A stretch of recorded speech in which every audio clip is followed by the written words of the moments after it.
Chapter 4691. Why are you talking about him all of a sudden? Because I feel that you treat him differently. Don't talk nonsense. I treat everyone the same. You're the only one I treat differently. Don't change the subject. I'm serious. Do you think people like Chin Chu are the most handsome? Yeah. He's indeed handsome. What about Gao Ran, Xing Yan, and Qi Hong? You can add them together and compare them. You're so boring. Do you want to compare? Gao Ran is handsome. I think Gao Ran is the most handsome. Why? Zhu Lingling was surprised to hear Huamin's answer. I just think he's handsome. Although he doesn't look serious, he's very handsome, damn. Don't tell me you're interested in that perverted man. Forget it. I'm still young. Don't lead a minor astray, Zhu Lingling. The two of them giggled as they ate the hot and sour noodles and pancakes. After digesting, they went to the school's badminton hall to play for a while.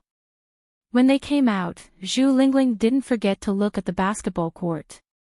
Huamin also remembered what Chin Chu had told him before. Lingling, you're not interested in that captain to begin with. Let's stay away from him in the future. Those outsiders are all related to him. We don't want to get involved in that mess. Okay. Zhu Lingling wasn't an insensible person. She understood what Huamin meant and nodded. Zhu Lingling actually wanted to see if that kid from Class 8 was there.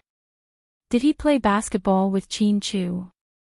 Surprisingly, they didn't come over during the weekend. She didn't know where they went. Mian. Let's go to the movies tomorrow. Forget it, I'm not interested in movies. You don't have to pay. My dad has a lot of free coupons. I heard that there's a big movie out. It's a Hollywood production. It's called Biohazard. Biohazard? Huamin corrected her. Yes, Biohazard. How do you know? Many places are advertising this film. Huamin said guiltily. Oh. I thought you saw it already. No, Huamin denied immediately. If Lingling found out that she had watched a movie with Chin Chu, had a barbecue, and even sent her home, she would be furious. She didn't know how big of an explosion it would cause. Moreover, with such a big mouth, she might accidentally spread the news. Then let's go see it tomorrow. No, I don't like horror movies. Huamin refused again. How boring, Then I'll find a guy to watch it with me. The two of them chatted as they walked. When they reached the bus stop, they parted ways and went home separately. Perhaps it was because there were too many people on Saturday, but Huamin stood there and waited for 20 minutes for the bus to come. She was so anxious that she walked down one more station, but he still didn't come. Then, he heard the whispers of the people next to him.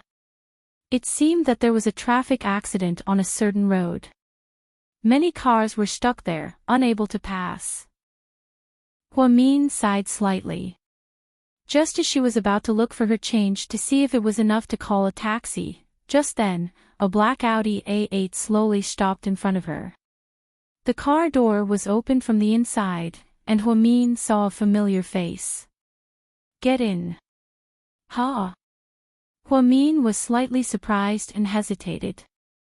It's going to rain soon, get in first, Chin Chu said.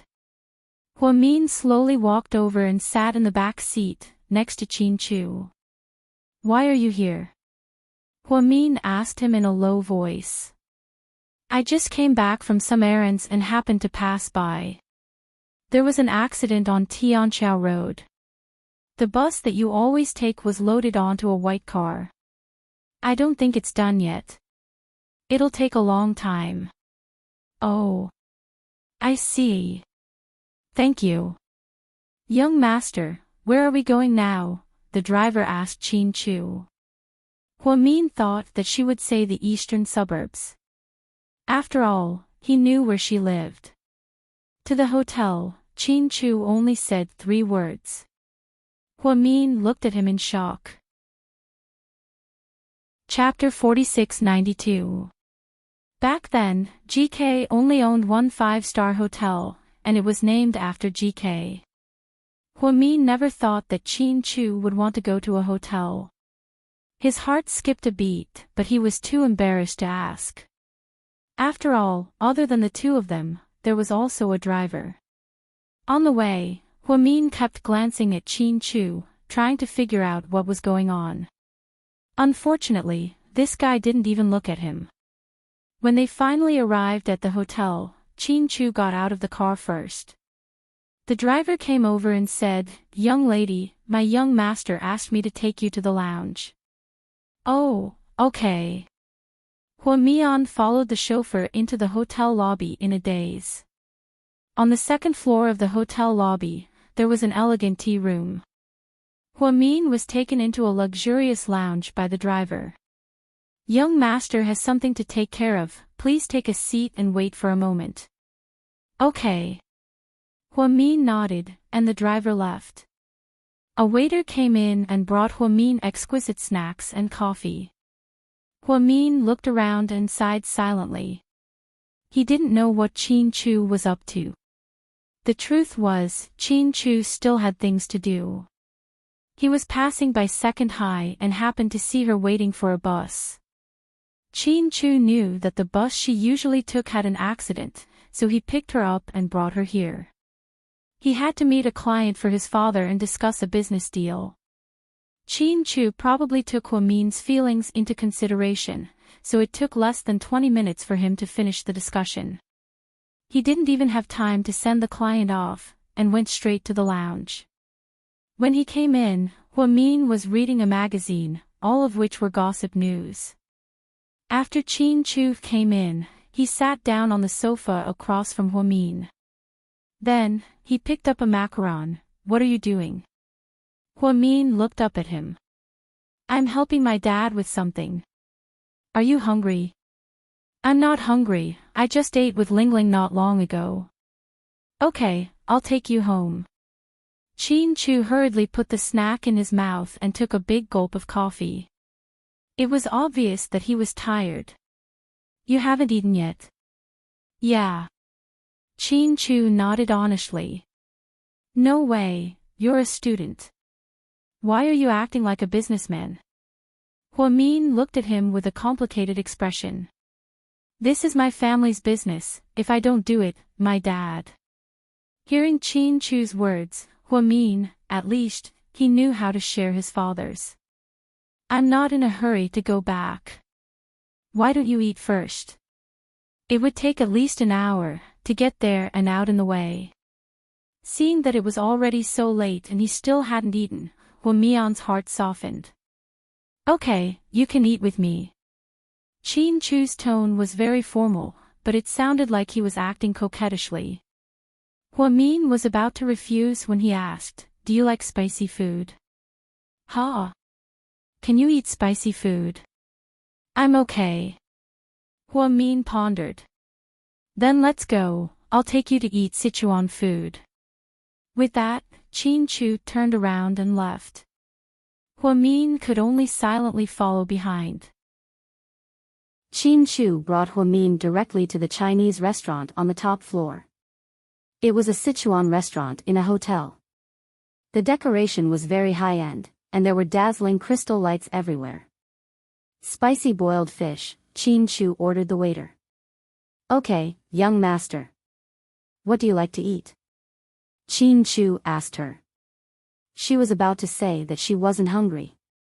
Then, this domineering guy said, "Make a brown sugar glutinous rice cake for my friend." Chapter 4693. As a northerner, she had never eaten brown sugar glutinous rice cake before. Chin Chu's words made Huamin swallow the words he was about to say. Then, she sat quietly and accompanied this egomaniac to eat. Chin Chu did not have the habit of being extravagant, so he did not order a lot of dishes. It was just enough for 2 people. There were 2 meat dishes, 2 vegetables, 1 soup, and 1 dessert. It was the brown sugar glutinous rice cake he ordered for Huamin. Huamin was not hungry because he had eaten a lot with Zhu Lingling. However, he could not resist the temptation. After eating a piece of brown sugar glutinous rice cake, he could not stop himself. He finished the whole plate in one go. She did not have the slightest intention of being reserved or ladylike. Qin Chu ate elegantly opposite him. He looked at Huamin's face and only smiled slightly. Even if he was really busy today, he was still in a good mood to see this girl. "Where did you 2 go today?" Playing billiards," Huamin thought for a while and answered. "You know how to play billiards too?" "No, I learned it from Lingling. She really knows everything." "I'm curious. With your personality, you can actually become friends with someone like Zhu Lingling." In other words, Qin Chu did not mean to belittle him. He just felt that Zhu Lingling was very outgoing and Huamin was very reserved. One was active and the other was quiet. "I also didn't expect you to be friends with Gao Ran." Huamin made a beautiful counterattack. After hearing Huamin's words, Qin Chu was first stunned, then he smiled. "You really don't lose out." Huamin did not say anything. After eating and drinking, he looked out the window silently. This was the restaurant on the top floor of the 38th floor. The scenery was exceptionally beautiful when looking down from here. Especially when looking down at the night view of the entire city. Then, such a scene was fixed in the young man's heart. He sat there and ate elegantly. Opposite him was a young girl whose eyes were filled with spirit. From time to time, she would even say a few words to you. When she smiled, she was not pretentious. His eyes, which were neither too big nor too small, seemed to have an indescribable magical power. Qin Chu felt inexplicably comfortable when he was with her. She didn't know why, but she felt free and at ease. That kind of atmosphere was very good. Even if the 2 of them didn't speak for a long time, they wouldn't feel awkward. By the time Qin Chu finished his meal, it was already 1.5 hours later. "I'll send you home." "All right." The 2 of them immediately went downstairs. Huamin thought that the chauffeur would send them back. After all, with Qin Chu's family background, it was normal for him to have a few drivers. But, Qin Chu took her to a white Porsche 918. He said, "Get in the car." At this time, Huamin was a little surprised. "Don't tell me, you'll drive it." "Why?" "Don't you trust me?" Qin Chu looked at her. "Please, do you have a driver's license?" "I'm scared to death." At that time, driver's licenses weren't widespread. Moreover, they were all in their first year of high school. Logically speaking, they weren't old enough. "It's okay. If we die together." "Pfft. Why is that so unlucky? Let's go." With that, Qin Chu opened the car door and got into the driver's seat. Huamin didn't know what she was thinking at that time. Her brain twitched and she obediently sat in the passenger seat. After sitting in the car, she was still a little nervous. Hence, she turned to look at the young man beside her. "Big brother, drive slowly," Qin Chu smiled brightly. "Don't worry, sis. I'll definitely drive slowly." Huamin. Chapter 4694. Originally, Huamin was just saying it casually, but after Qin Chu answered, the 2 of them seemed even more rustic. If it weren't for the fact that this wasn't the right place, Huamin would have laughed to death. How could a young man with a flawless face speak in a northeastern dialect the moment he opens his mouth? That scene was simply too hilarious. It was so out of place. Qin Chu drove very steadily. He didn't speed just to show off. Along the way, he took the route around the sea. He could see the seaside scenery and didn't get stuck in traffic. However, the downside was that it was much farther. He took a detour of almost half the city. Finally, he dropped her off at her door. Because the path in front of Huamin's house was crowded, Qin Chu only drove to a nearby intersection. After parking the car, he got out of the car. You can drop me off here. I'll walk there. It'll only take 3 minutes. Huamin pointed at the door. I'll drive you. No, thank you. I'll drive you. It's really not necessary, I'll drive you. No matter what Huamin said, Qin Chu insisted that he would drive her. After repeating it 3 times, Huamin felt like he had lost. Are you a repeater? She laughed. Qin Chu didn't say anything. He followed behind her and walked in the direction of her house.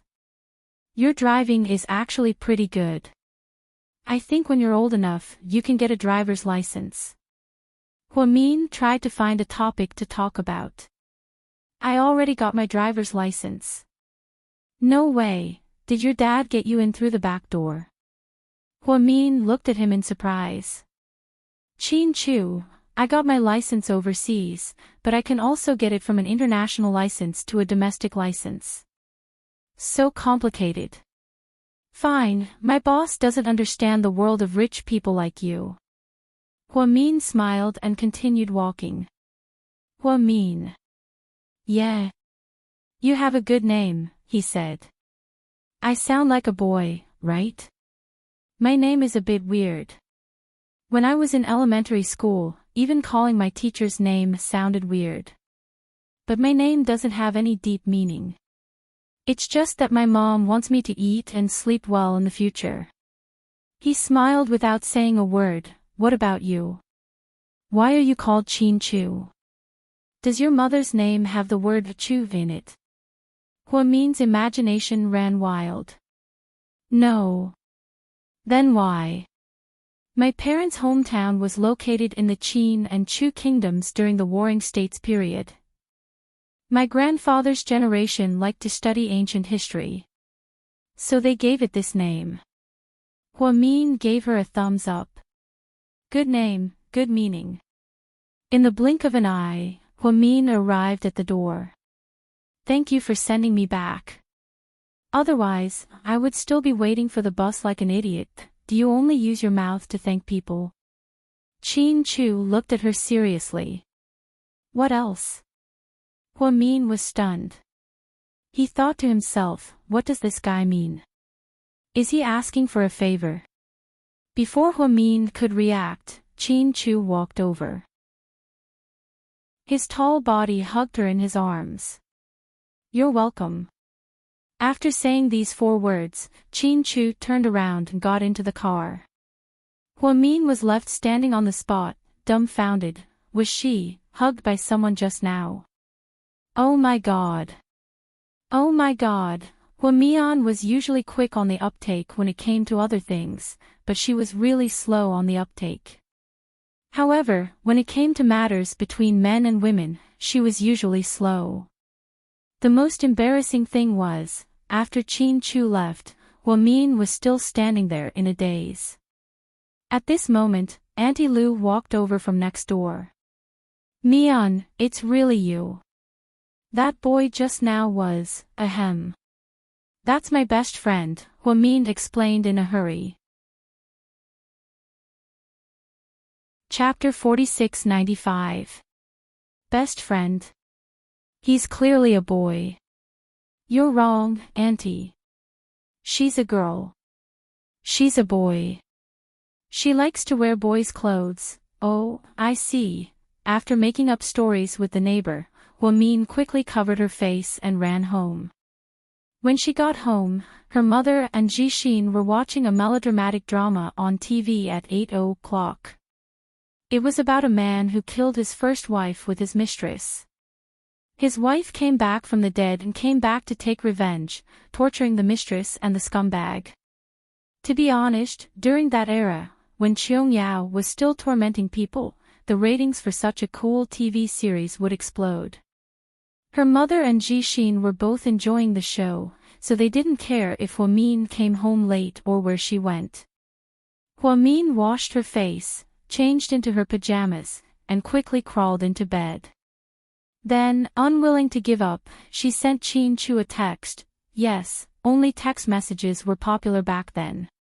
What did you mean just now? After sending the message, Huamian felt a little regretful. She shouldn't have asked. She wanted to delete it, but there was no such function back then. She could only cover herself with the blanket in exasperation. She thought that Qin Chu was still driving and wouldn't be able to see it, nor would he be able to reply in time. She didn't expect Qin Chu to reply so quickly. Qin Chu, nothing. Huamin, nothing. Are you hugging me? Qin Chu, I hug Gao Ran so often too. Is there a problem? Huamin, damn, Gao Ran is your best friend, am I? Qin Chu, aren't you? Huamin, Qin Chu, damn it, if you dare to use my best friend's name to take advantage of me again, I'll chop off your dog paws. Seeing that she was angry, Qin Chu laughed as he drove. He was in a good mood. In order not to affect his texting with her, Qin Chu slowly parked the car in a parking space by the side of the road. Then, he focused on texting her. Qin Chu, does that mean I can continue to take advantage of you after you become my girlfriend? Huamin, you. What kind of logic is this? Qin Chu, it's settled then. Huamin, wait, what do you mean by settled? Qin Chu didn't reply either. Huamin felt like he had fallen into a trap. In the blink of an eye, the weekend had passed. On Monday, it was time for the monthly test. The students were all frowning. A few of them who had good grades were full of confidence. Mian, if only I were in the same exam room as you, I would be able to copy your answers, Zhu Lingling said in a low voice. That's enough. You're a special student. It's fine as long as you can pass the exam.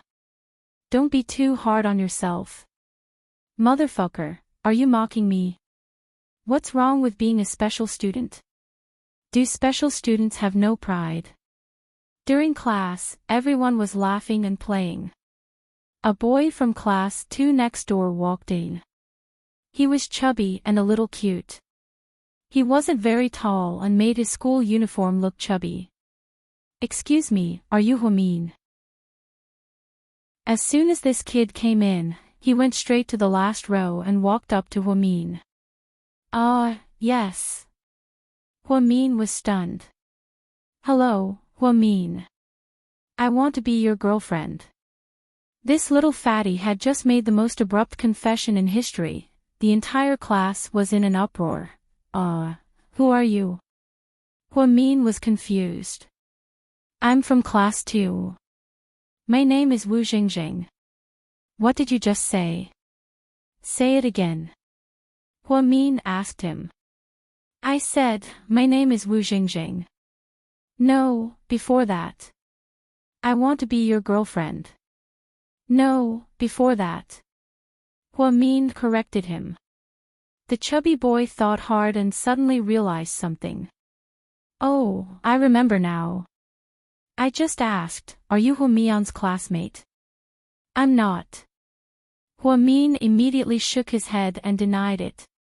The little fatty. Chapter 4696. After Huamin said this, it was the chubby boy's turn to be dumbfounded. He was such an honest child, how could he have known that Huamin would be so naughty? After he said this, the entire class burst into laughter. The chubby boy's eyes were also filled with tears. Zhu Lingling couldn't stand it anymore. Hey, don't cry. You're a boy, why are you crying? I really like Huamin, Wu Jingjing said in a choked voice. What do you like about her? Zhu Lingling couldn't help but laugh. I like that she's good at studying. My mom said that if I find a wife who's good at studying, her children will also be good at studying.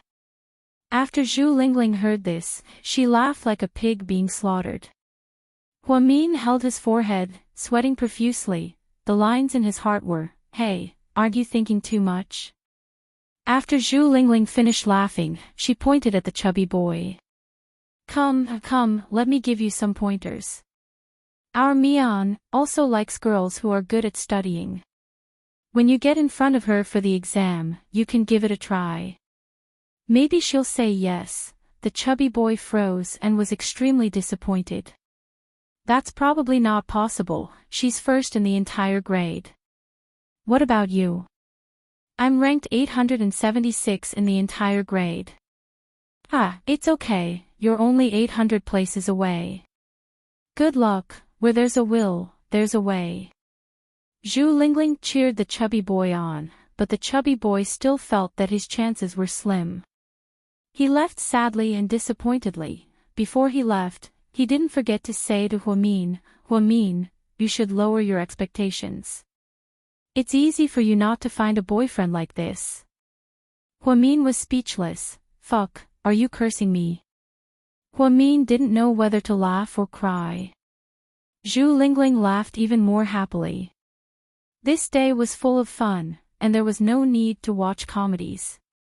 The speaker didn't mean it, but the listener took it seriously. 3 days after the end of the monthly test, Teacher Yao announced the results. When the results were announced, she purposely said, "Students, I'm going to announce the results now." The results this time are a little surprising. What's there to be surprised about?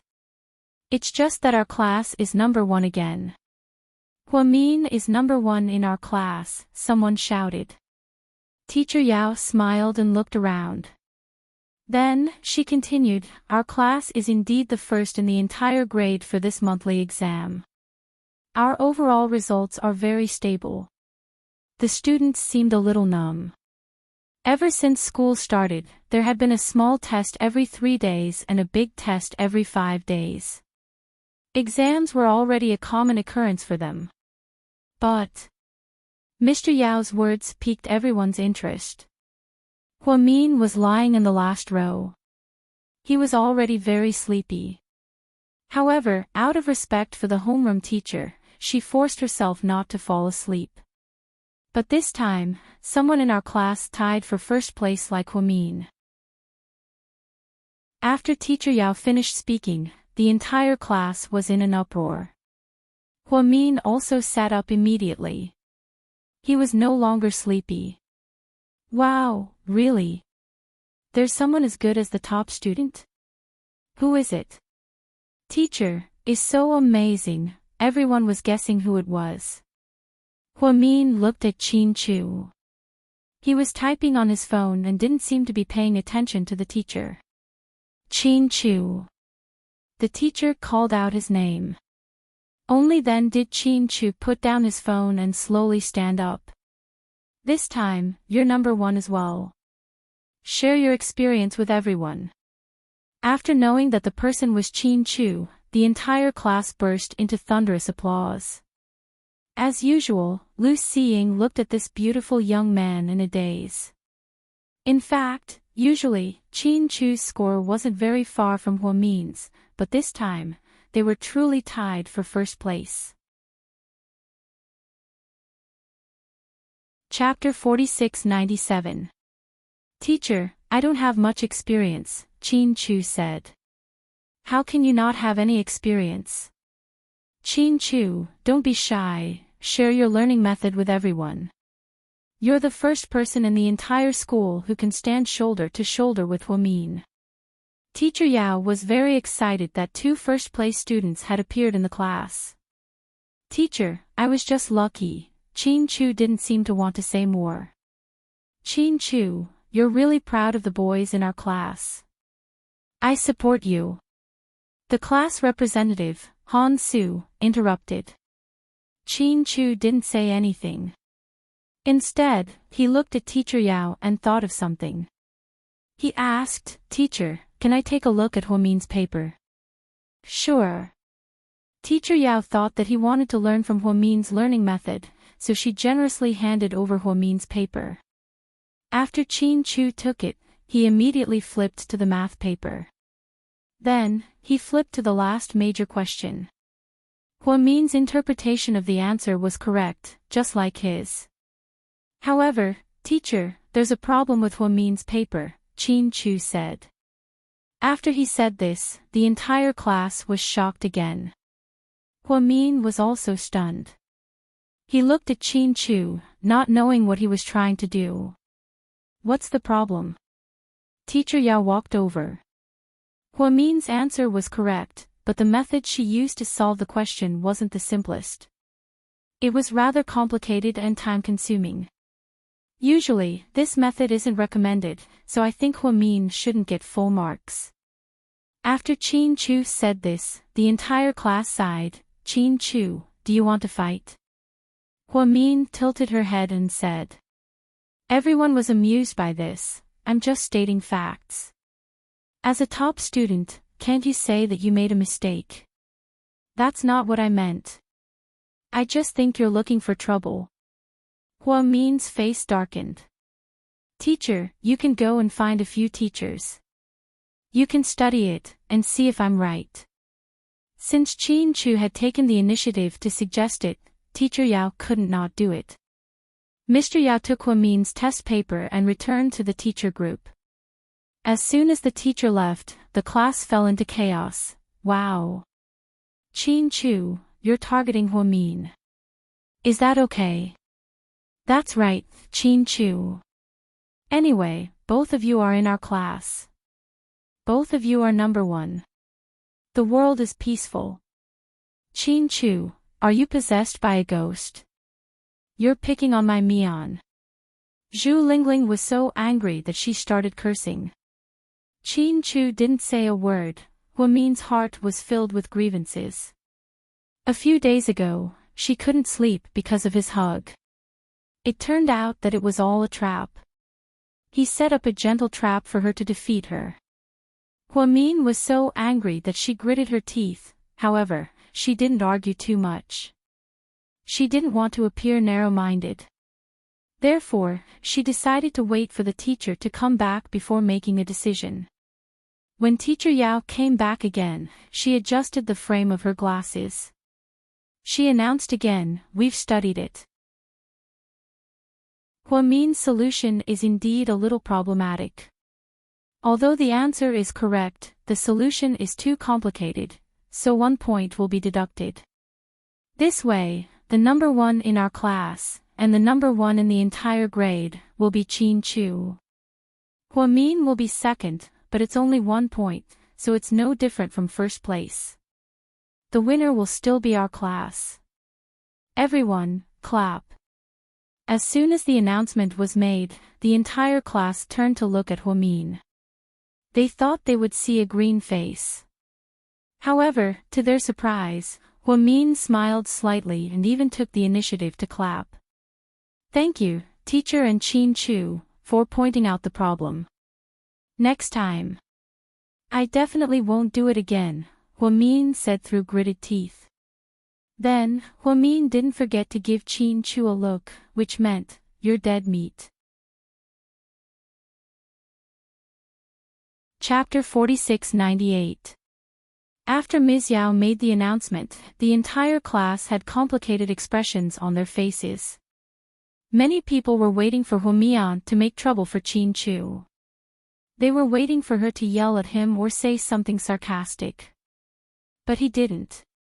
That didn't seem to be Huomin's style.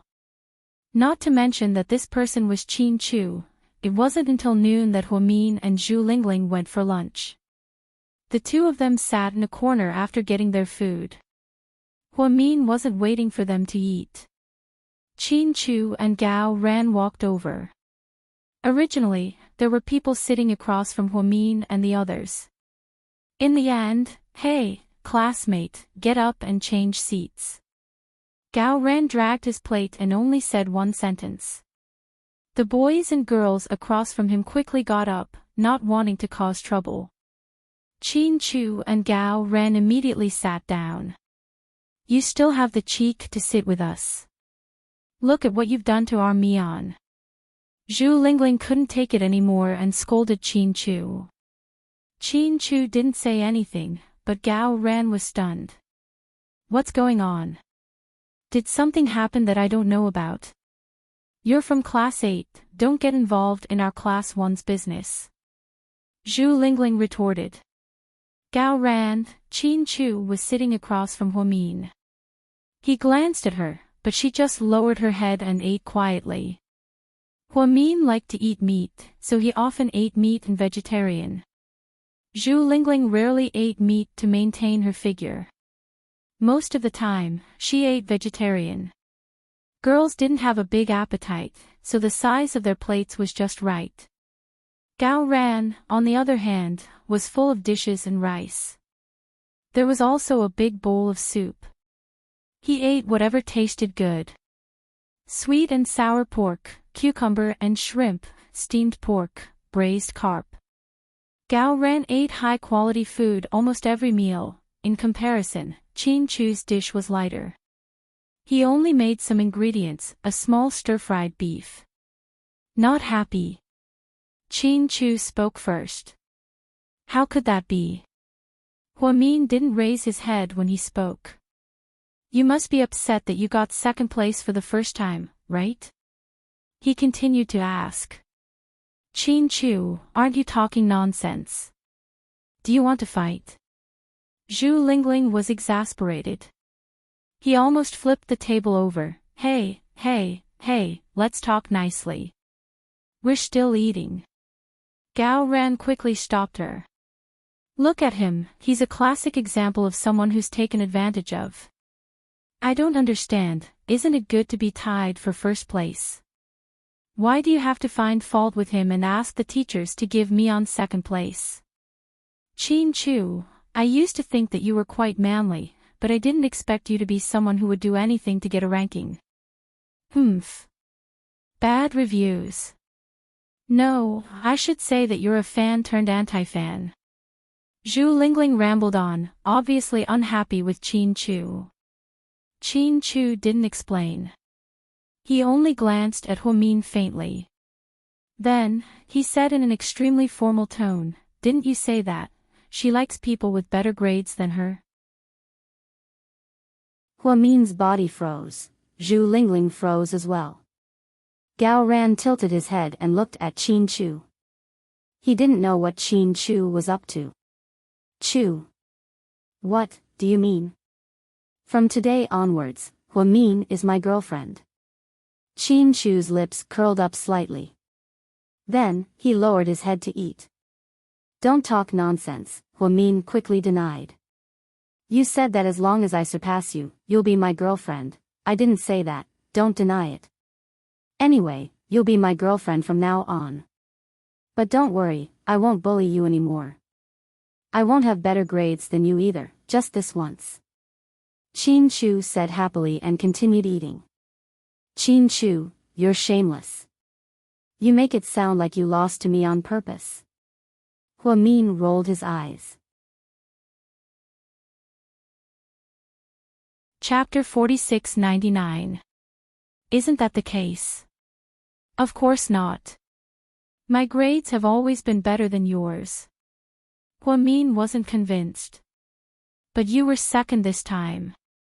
Didn't you set me up? Huamin was furious. But you were second, Qin Chu said innocently. Huamin was so angry that she wanted to throw a plate of food at Qin Chu's face. However, she still had to maintain her ladylike image. Chu, that's a bit too much. Don't bully her. Gao Ran said. She'll be the one bullying me from now on. After speaking, Qin Chu didn't wait for Huamin to speak and swapped their plates. He pushed his plate to Huamin and took Huamin's half-eaten plate to eat. Zhu Lingling and Gao Ran's jaws dropped. You. Huamin was speechless. Girlfriend, do you want to drink Coke? I'll go buy it. Qin Chu's face was gentle. No. What about green tea? No. Mineral water is good, okay, mineral water is good. After being brainwashed, Huamin nodded and actually wanted to drink mineral water. Then, Qin Chu got up and went to buy it. Huamin finally reacted. Fuck, Qin Chu, come back here. Who's your girlfriend? Huamin didn't know whether to laugh or cry. I see now. Qin Chu's scheme is so fucking deep. I can't see the bottom. Zhu Lingling finally understood. Qin Chu wasn't bullying Huamin. He was clearly tricking her. Unknowingly, she became his girlfriend. Who said that it was hard for a guy to chase a girl? It took Qin Chu less than 5 minutes to catch up with Huamin. Qin Chu came back with the water and put it in front of Huamin. Gao Ran looked unconvinced. You're only buying 1 bottle. What about us? You're not my girlfriend. Qin Chu said faintly. Gao Ran froze on the spot. Motherfucker. Is this a public display of affection? It's over, it's over. The two of us are probably going to be despised as third wheels in the future. Zhu Lingling laughed. Just as Huamin was about to say something, Qin Chu helped her to open the door. Then, he thoughtfully handed her a straw. Drink slowly, don't choke, Qin Chu said. Huamin, I'm not a child. I don't need a straw. It's safer to use a straw, Qin Chu explained. Zhu Lingling covered her forehead. It's over, it's over. What's going on now? Can someone tell me? Huamin, how do you feel right now? Gao Ran picked up his chopsticks and used them as a microphone to interview Huamin.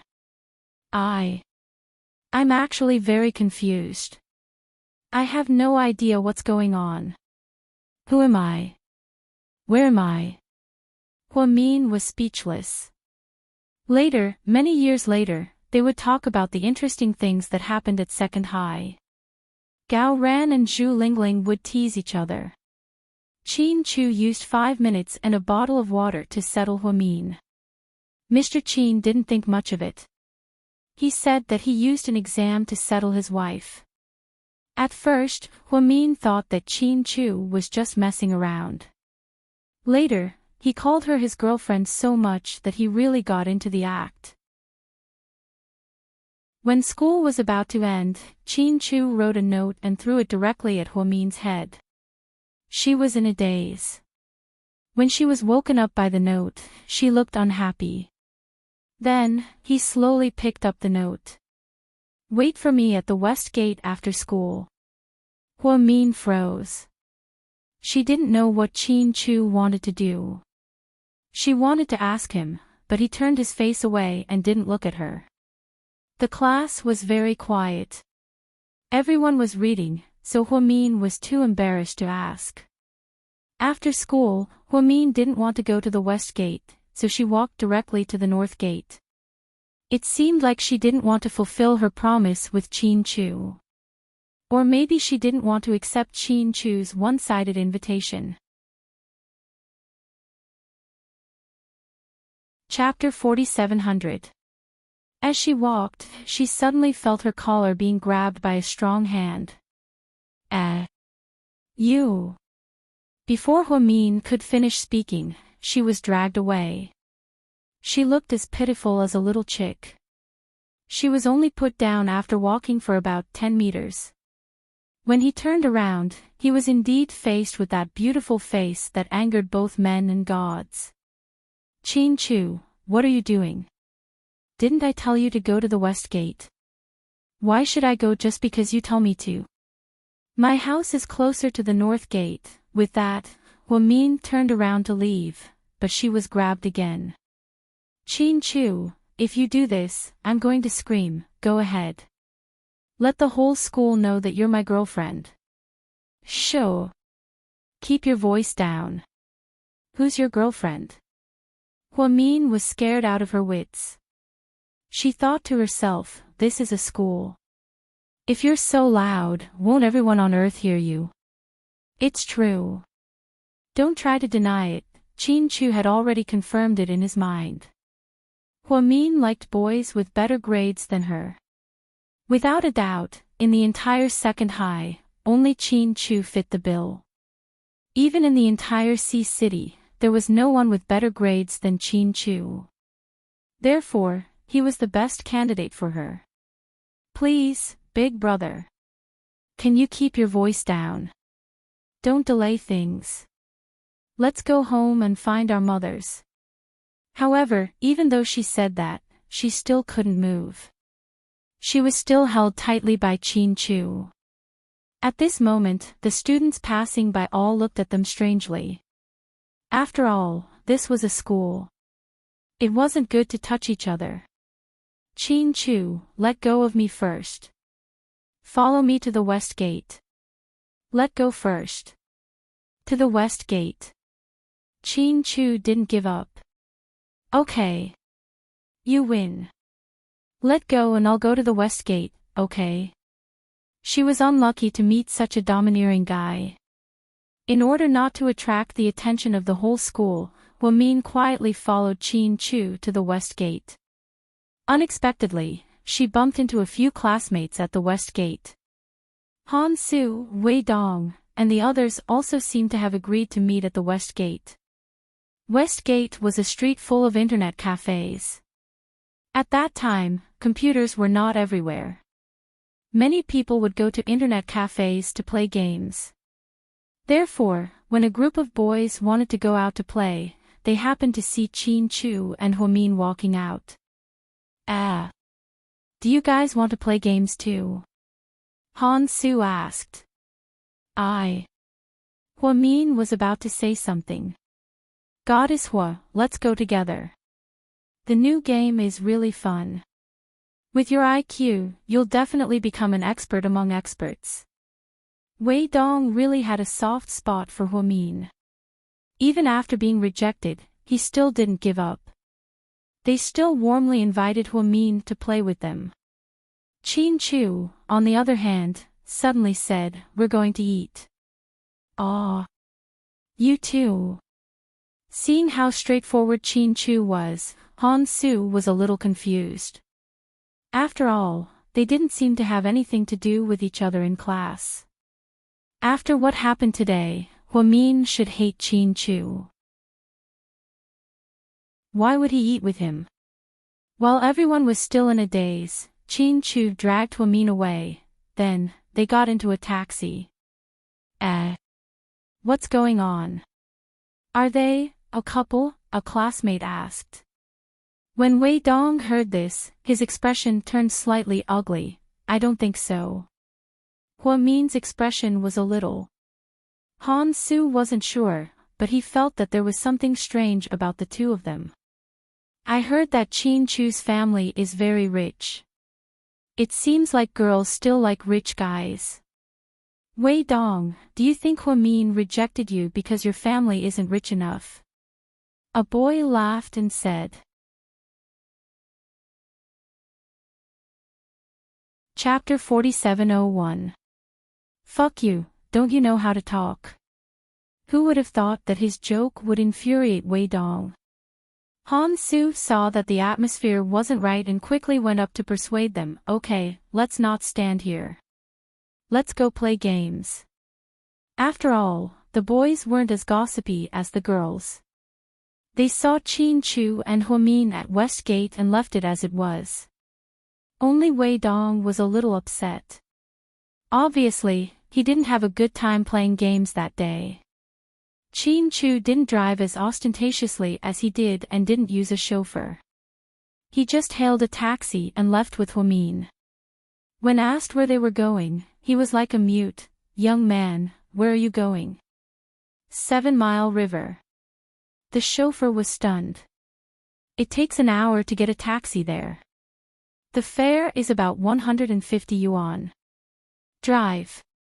Chin Chu was a man of few words. Perhaps since he was young, the chauffeur knew that 7 Mile River was very far away. He immediately reminded the children that it was 150 yuan for a one-way trip and 150 yuan for a return trip. It was 300 yuan for a taxi. This was the entrance of a high school and he was worried that the children wouldn't have that much money. Chin Chu took out his wallet and threw 300 yuan to the chauffeur. After the chauffeur took the money, he immediately shut up and smiled like a flower. Why are you going to 7 Mile River? To catch fish. What's wrong with you? It's so late and it's almost dark. You're going to 7 Mile River to catch fish. I'll be back by tonight. Don't worry, Chin Chu said. That's ridiculous. No, I want to get out. Chauffeur, stop. Chauffeur, don't stop. Chauffeur, stop. Chauffeur, don't stop. Chauffeur, if you don't stop, I'm going to jump out. Huamin leaned over and pretended to open the car door. Don't listen to my girlfriend. She doesn't dare to jump. Huamin, the chauffeur was about to burst out laughing when he heard the conversation between the two children. He thought to himself that children nowadays matured at a young age. They were dating at such a young age. In the end, he couldn't persuade Chin Chu and the two of them arrived at 7 Mile River. Kilihi was a village near Sea City. The name of the village was Kilihi. There was a river there that flowed down from the Wanning Mountain not far away. The spring water was very clean and the river water was also very clear. In those years, tourism development was not so comprehensive, so that place was still very simple. After Chin Chu got out of the car, he took Huamin to a farmhouse by the river. At this time, the sun was already setting in the west. It was 6:30 and the sky was about to turn dark. It's so dark and you want to catch fish. Are you crazy? Night fishing, got it. Chin Chu glanced at Huamin indifferently and took the fishing rod from an auntie at the farmhouse. Then, the two of them went to the river. Huamin thought that this rich kid was just trying to show off and have fun. Unexpectedly, Chin Chu's fishing skills were very good. In less than 15 minutes, he caught a big fish. Auntie Wang, let's cook the fish the same way. Okay, little President Chin. The woman called Auntie Wang was very enthusiastic. She took the fish that Chin Chu caught and walked in. Chin Chu stood up and stretched. Do you like to eat stars? Huamin was stunned. Before she could say anything, Chin Chu pulled her arm and led her to the back of the farmhouse. It was a desolate area with weeds. She looked in the direction of the dim light of the farmhouse. Huamin was pleasantly surprised to find that there were many stars. These things were black, small, and looked like wild grapes. They melted in her mouth and were very sweet. The northerners called them stars, yuyu, and tian tian. It was said that in the south, it was called black nightshade fruit, and in some areas, it was called shanji date. This was one of Huamin's favorite things. When she was young, she often ate it at her grandmother's house in the countryside. After her grandparents passed away, she never went back and never ate it again. Let's go, I'll take you to pick them. Seeing that Huamin was stunned and her eyes were a little wet, Chin Chu took her hand and led her into the weeds. Chapter 4702. Huamin naturally held Chin Chu's warm hand. They walked deeper into the weeds. Since they didn't bring any utensils with them, there was nowhere to put the fruits. Huamin looked around but couldn't find anything suitable. Just then, Chin Chu pulled up his black short-sleeved shirt. Put it here. Huamin glanced at Chin Chu's expensive short-sleeved shirt and swallowed her saliva. There's no need. This piece of yuyu isn't worth as much as your short-sleeved shirt. Seeing that she wasn't willing to put it down, Chin Chu ignored her and put the fruits he plucked on his shirt. The juice of the fruit was purplish-black, and it soaked Chin Chu's short-sleeved shirt. Huamin's heart ached when she saw this. However, Chin Chu didn't seem to care. The two of them plucked the fruits for about 15 minutes. Then, they got tired and sat down at the edge of the weeds. The two of them didn't wash up and started eating. Huamin couldn't wait to reach out for the fruit. However, Qin Chu had already picked up one and put it in front of her mouth. It was his first time feeding her, and his actions were so natural. There was no hesitation or shyness. Huamin opened her mouth and bit into the fruit. That familiar taste began to spread between her teeth. It was a long-lost feeling, just like when Grandma and Grandpa were still alive. Perhaps he was afraid that Huamin would be sad, so Qin Chu took the initiative to ask her. "There's something I don't quite understand." "What is it?" Huamin pretended to be indifferent as she naturally grabbed a handful of fruits from Qin Chu's shirt. She even dyed her hands purple. "How many algorithms do you know for that math problem?" 12. Huamin didn't hide it. "That's even stranger. If you know 12 algorithms, why did you choose the most difficult one? Why didn't you choose the simple and rough one?" Qin Chu tilted his head to look at her delicate and pretty face. There was silence for 5 seconds. Huamin popped a purple fruit into his mouth and said while chewing, "Because if I don't understand it, teacher, students, and you, may never see this godly algorithm in your lifetime." Qin Chu was speechless. When Huamin said this, he was full of confidence. She did find it interesting. Moreover, she had invented the algorithm herself. No matter how complicated the process was, the method was right, and so was the answer. If Huamin didn't use it, perhaps no one in the entire school, or even the entire city, would use such a brain-burning method to solve the problem. These were obviously arrogant words, but they came out of Huamin's mouth so calmly. Qin Chu was also silent for 5 seconds. Then she asked, "Do you know what I like most about you?" Huamin was speechless. Looking at Huamin's puzzled face, Qin Chu continued, "I like the way you look when you're arrogant. It's especially charming." Huamin was speechless. It was strange. Over the years, Qin Chu had seen countless arrogant people. He himself was also a godly arrogant person. However, he could tolerate Huamin's arrogance and even admired it. It was as if it was destined.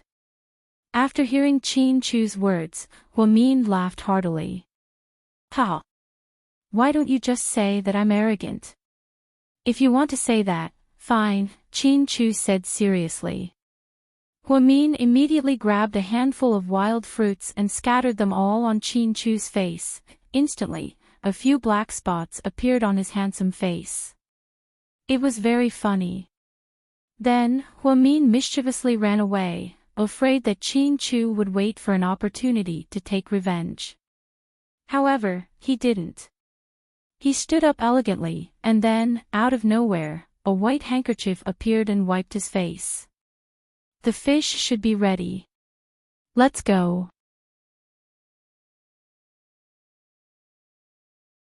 Chapter 4703.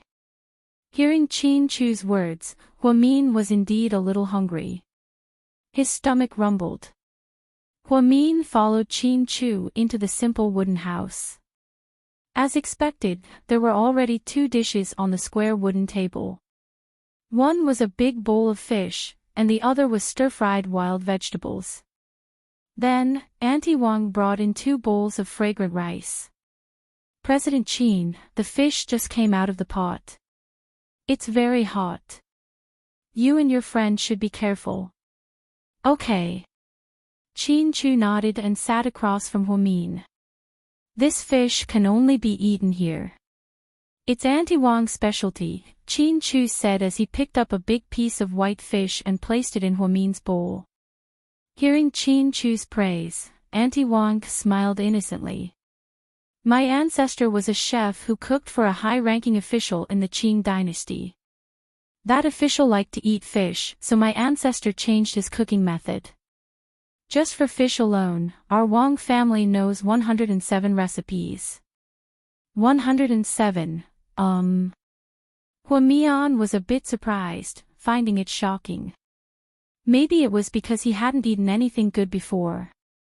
Usually, he only ate steamed, boiled, braised, boiled, spicy stewed, and sweet and sour. Among the 100 or so recipes, this is the best. It's a secret recipe of our Wong family. Young lady, try it. Hearing her words, Huamin was also very interested. He picked up the fish, put it in his mouth, and tasted it. Sure enough, the fish was smooth and tender. Not only was it fragrant, but after swallowing, there was a slightly spicy taste in his mouth. It was different from all the fish he had eaten before. It was mainly fresh. Is it good? Chin Chu asked her. Yeah, it's super good. Huamin smiled. Chin Chu didn't say anything. He lowered his head and scooped a bowl of fish soup for Huamin. It's a little spicy. Drink it slowly. Okay, I won't stand on ceremony. I'll definitely eat more. You don't have to be so busy. Eat your own food. After Huamin finished speaking, he picked up the bowl of rice and really didn't hold back. After all, since they were already here, they had to eat their fill. Huamin didn't have the bashfulness that girls usually had. In her eyes, eating and sleeping well was the way to go. This bowl of piping hot fresh fish, paired with the specialty wild vegetables, made Huamian feel a sense of happiness that she hadn't felt in a long time. In fact, she ate well at home, and her mother never mistreated her and Jixin. His mother's culinary skills were excellent, especially when it came to handmade dumplings. However, the fish still aroused Huamin's appetite. Soon, the small bowl of rice was emptied. Auntie Wang, I want another bowl. Let me help you. No need, I'll go by myself. Huamin stood up with a smile, not treating himself as an outsider. It's in the pot in the kitchen. Auntie Wang saw that the little girl was quite generous and smiled. Huamin walked to the kitchen door with the bowl of rice in her hand. Suddenly, she remembered something. She turned around and asked Chin Chu, "Do you want some?" "I'll bring you some." Chin Chu didn't seem to understand what Huamin meant and didn't know how to answer for a moment. Seeing that he didn't say anything, Huamin turned around and went in. She filled her bowl to the brim. Then, she filled half of the rice and put it on top of the bowl, as if it would fall off at any moment. She carefully returned to the table. Before Chin Chu could say anything, she used her chopsticks and scooped the extra rice into Chin Chu's bowl. This action instantly froze Chin Chu. This was because he had never eaten like this in the past 10 years or so. The Chin family was very disciplined when it came to eating. Everyone ate their own food. Chin Chu's father had always been thrifty, so no one left any food behind. However, this was the first time that he had scooped food from someone else's bowl into his own bowl. He was a clean freak, but he didn't stop Huamin in time.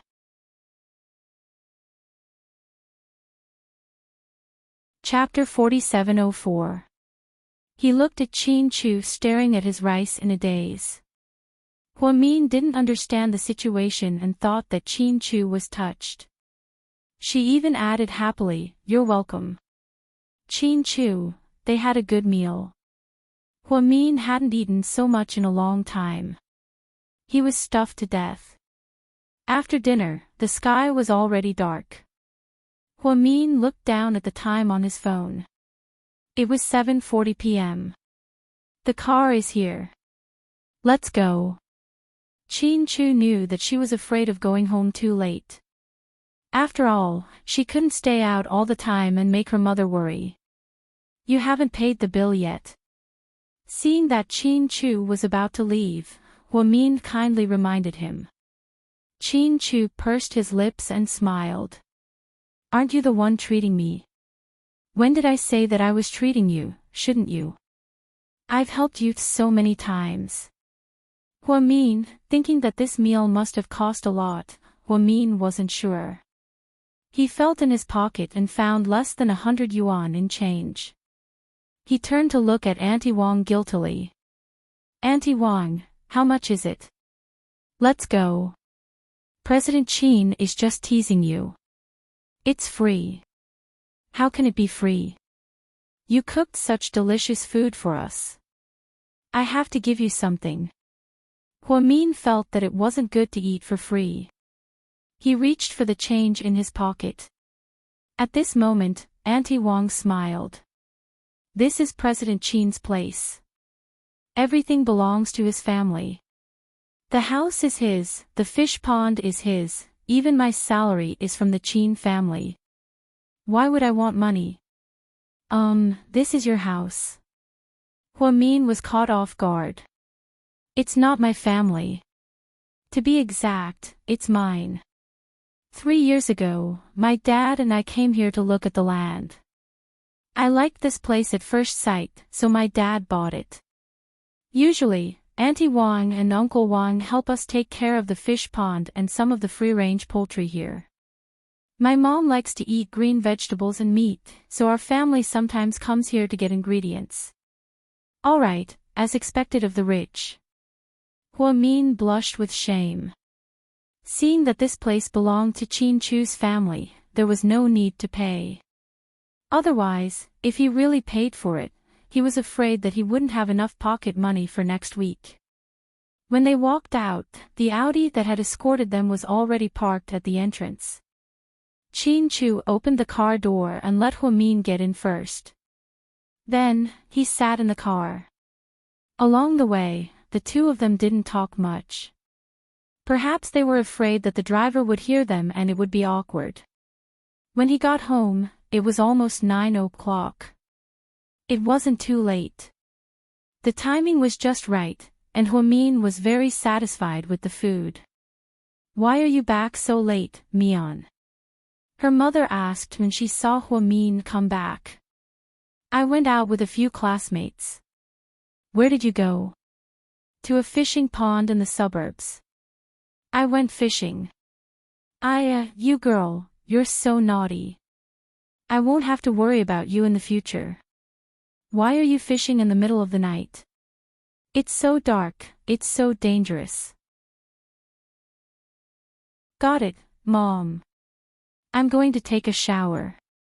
Afraid that her mother would keep nagging her, Huamin found an excuse and quickly ran away. Jixin added, Mom, my sister must have gone out with a boy. Look at how guilty she looks. Shut up and do your homework. Mom, you're so biased. Why do you scold me every time I play basketball until 7 o'clock?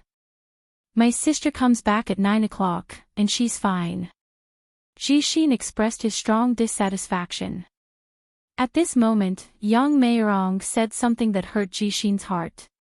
If you can be like your sister and get first place every time and get a scholarship, you can play all night and not come back. Jixin, Mom, you're my biological mother. Jixin wanted to cry but had no tears. After Huamin finished showering and crawled into bed in satisfaction, she received a text message on her phone. She thought it was Qin Chu and quickly opened it.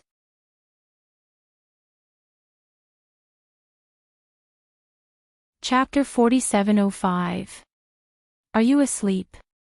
You are. Huamin didn't recognize the number and thought that someone had sent it to the wrong person. Ha, you don't even remember my number, then how did you know to ask me for help at the billiard hall? At the mention of the billiard hall, Huamin knew that this person was Hua Xiqian. At this time, she wasn't familiar with Hua Xiqian. That day, she contacted Hua Xiqian through Brother Jun and the others at the billiard hall. She didn't save his number, but she saw that his number was 6 and 8. With such a good connection, it must be Hua Xiqian himself. It was his style of being high profile. What is it? Huamin's tone was extremely unpleasant. The truth was, she didn't like Hua Xiqian because he was a member of the Hua family. In Huamin's eyes, no one in the Hua family was good, especially Hua Zhenghai, Shen Jiani, and her son and daughter. She had interacted with them a few times since she was young, and they always mocked and ridiculed her. Fortunately, in the past few years, Huamin didn't let her mother look for him or ask Hua Zhenghai for money. It could be said that she had cut off some ties with the Hua family. She really didn't know why this Hua Xiqian was looking for her at this time. Hearing how heartless Huamin was, Hua Xiqian decided to call her. Huamin hesitated for a moment before answering the call. She covered her head with the blanket, crawled under the covers, and lowered her voice. After all, she didn't want her mother to know that she had any contact with the other members of the Hua family. Hua Xiqian, what do you want? Huamin tried her best to suppress her voice. I'm not doing anything. I just want to ask, little sister Mian. You're such a loyal person. Why would you kick me to the curb after I outlived my usefulness? Hua Xiqian said this with a smile. However, Huamin could still hear the sarcasm in his voice. Hua Xiqian had indeed helped her and Lingling that day. After that, she left in a hurry without saying a word. So, was this guy here to ask for a favor? Huamin thought for a moment and replied calmly, you helped me that day. I'm very grateful. Just a little gratitude and that's it. What do you want? As long as I have it, I can give it to you. I have less than 100 yuan on me. If you want, I can give it to you. Huamin thought that there was nothing he could do to repay Hua Xiqian. Apart from the 80 yuan of change he had on him. After hearing Huamin's words, Hua Xiqian burst out laughing. 100 yuan. Do you think I'm a beggar? It's not even enough for me to eat a bowl of Haagen-Dazs. How can poor people like us compare to rich people like you? Huamin's face turned cold. He didn't give Hua Xiqian any face on the phone. You're not poor. You're Dad's daughter. As long as you're willing to come back, shut up. I won't go back. It wasn't that Hua Zhenghai didn't recognize Huamin, but he had said that he wanted Huamin to go back. However, Yang Meirong couldn't go back, and Shen Jiani couldn't tolerate Yang Meirong's existence. Therefore, Hua Zhenghai wanted Huamin to go back to the Hua family and be raised by Jiang Hong. Jiang Hong was the Hua family's wife and Hua Xiqian's adoptive mother. However, this suggestion was rejected by Huamin's mother. No matter how poor she was, she wouldn't send her daughter back. What kind of place was the Hua family? With that vixen Shen Jiani around, how could Huamin survive if he went back? He would still be bullied to death by her mother and daughter. Seeing how excited Huamin was, Hua Xiqian smiled again.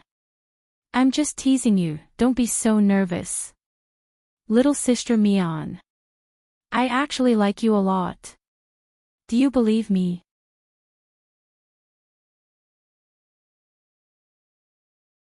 Chapter 4706. Huamin, Hua Xiqian, stop talking nonsense. Hua Xiqian, ha ha ha, Sister Mian, are you angry? Huamin remained silent. Okay, I won't tease you anymore. Rest early.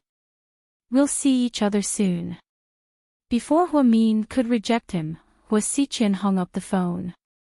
Huamin suddenly regretted asking Hua Xiqian for help that day. She should have asked Qin Chu for help. With Qin Chu's family's power, it would have been easy for her. Now, it seemed like he owed Hua Xiqian a big favor. Would Hua Xiqian haunt him from now on? A long time later, Huamin thought that it was because she asked him for help that they met. That was why Hua Xiqian was so obsessed with her. He loved her so much that he was obsessed with her. However, what she didn't know was that even if she didn't ask for help this time, Hua Xiqian would still come to Huamin. Her feelings for Huamian were planted the moment she returned to the Hua family for the first time. Hua Xiqian's world was extremely dark. No one knew what kind of pain he had suffered since he was young. They only knew about the halo around him. That's right, he was the bright and beautiful young master of the Huo family. Although he wasn't their biological son, he was raised by the legal wife, so his status was quite high. He was also quick-witted and was highly regarded by Huo Zhenghai. When he was in university, he already helped the Huo family with some business deals. He had a private mansion, several sports cars, and money that he could spend like water. However, he wasn't happy. Later, he realized that Huo Min could bring him unprecedented happiness. In other words, every time he saw Huo Min, his heart would be extremely calm. This was an indescribable magic. After hanging up the phone, Huo Xiqian lit a cigarette and held it in his mouth. The young woman walked out of the bathroom. Her figure and face were both stunning. Huo Xiao. I'm done, it's your turn. The girl smiled shyly. Huo Xiqian pulled off the only towel on the girl's body. Just then, the door opened. A middle-aged woman in a dark purple cheongsam stood at the door with an ashen face. Ah! The naked girl jumped into Huo Xiqian's arms in fright. You could say that she was acting coquettishly, or that she was like a little bird that needed someone's help. Huo Xiao, don't be afraid. Come, baby, let me introduce you. This is my mother. Huo Xiqian smiled faintly as he pointed at the lady at the door. Shen Jiani is scheming against us, and you're still in the mood to flirt. Jiang Hong's livid face swept across Huo Xiqian's dissolute face. 3 idiots, it's not surprising. Mom, don't be too nervous. Shut up. Jiang Hong seemed to be very angry. She ordered the people behind her, kick this bitch out. Yes, madam. 2 maids came up and dragged the naked girl out of the bed. Huo Xiao. The girl cried. She thought that Huo Xiqian would beg for mercy, but to her surprise, Huo Xiqian didn't care at all. After all, this wasn't the first time something like this had happened. After the girl was dragged away, the room fell silent. Jiang Hong looked at Huo Xiqian. He was only wearing a white bathrobe, and the bag was still loose, as if it would suddenly fall down at any moment. Qian, how could you not listen to Mom? Jiang Hong walked over slowly, and touched Huo Xiqian's face with her hands. She looked at him with a complicated expression.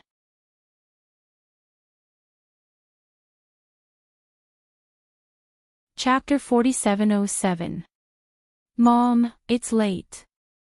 You should go home. Note that Huo Xiqian didn't use the word you when he spoke to his adoptive mother. It was obvious how close they were. What? Have you grown up and grown up? Do you think you can survive in the Huo Corporation unscathed? Huo Xiqian lowered his head and didn't say anything. He was exceptionally quiet. Jiang Hong suddenly grabbed his hair tightly and pulled it up. It was as if she was going to pull his scalp off. A huge pain came. However, he still didn't fight back or resist, he just quietly let this woman go crazy. Little bastard. Don't forget, if it weren't for me, you wouldn't have come to the Huo family. You might be worse than a beggar. You should thank me. Mom, I've always thanked you. I've said thank you for many years. That's not enough, then what do you want? Huo Xiqian looked up with a trace of despair in his eyes. Do you know what I want? You're crazy. You're my mother. Huo Xiqian pushed her away in disgust. What are you afraid of? You're not my son. As Jiang Hong spoke, she reached out and placed her hand under Huo Xiqian's bathrobe, caressing him wantonly. This wasn't the first time something like this had happened, so he didn't find it strange. However, after talking to Huo Min on the phone tonight, he felt like a normal person again. Therefore, he hated this woman in front of him. In the next moment, he pushed her away and pushed her to the ground. Jiang Hong was a little surprised and looked at him. How dare you reject me? What? You fell in love with that woman just now.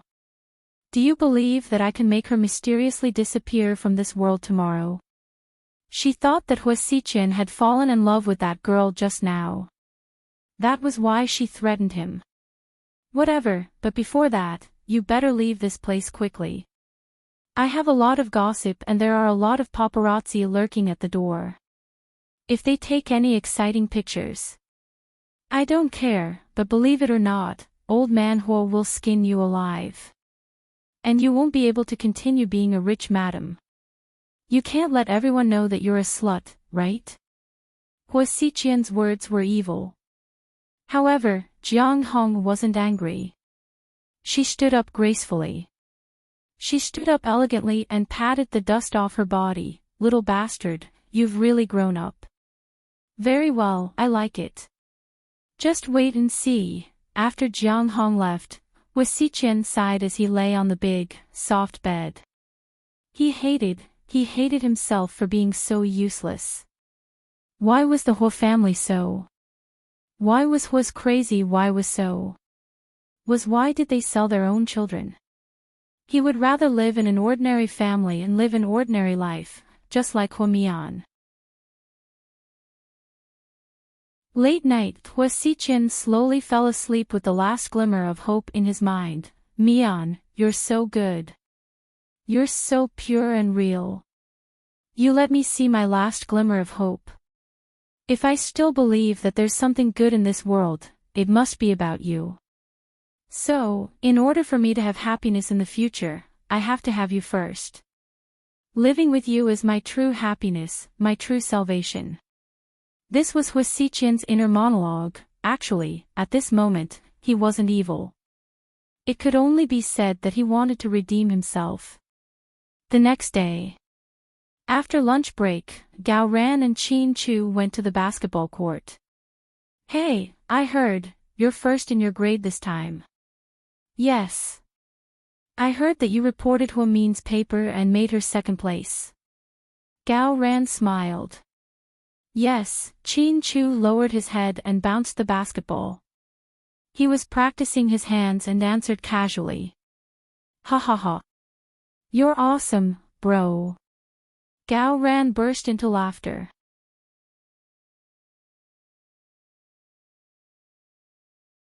Chapter 4708. What the fuck are you laughing at?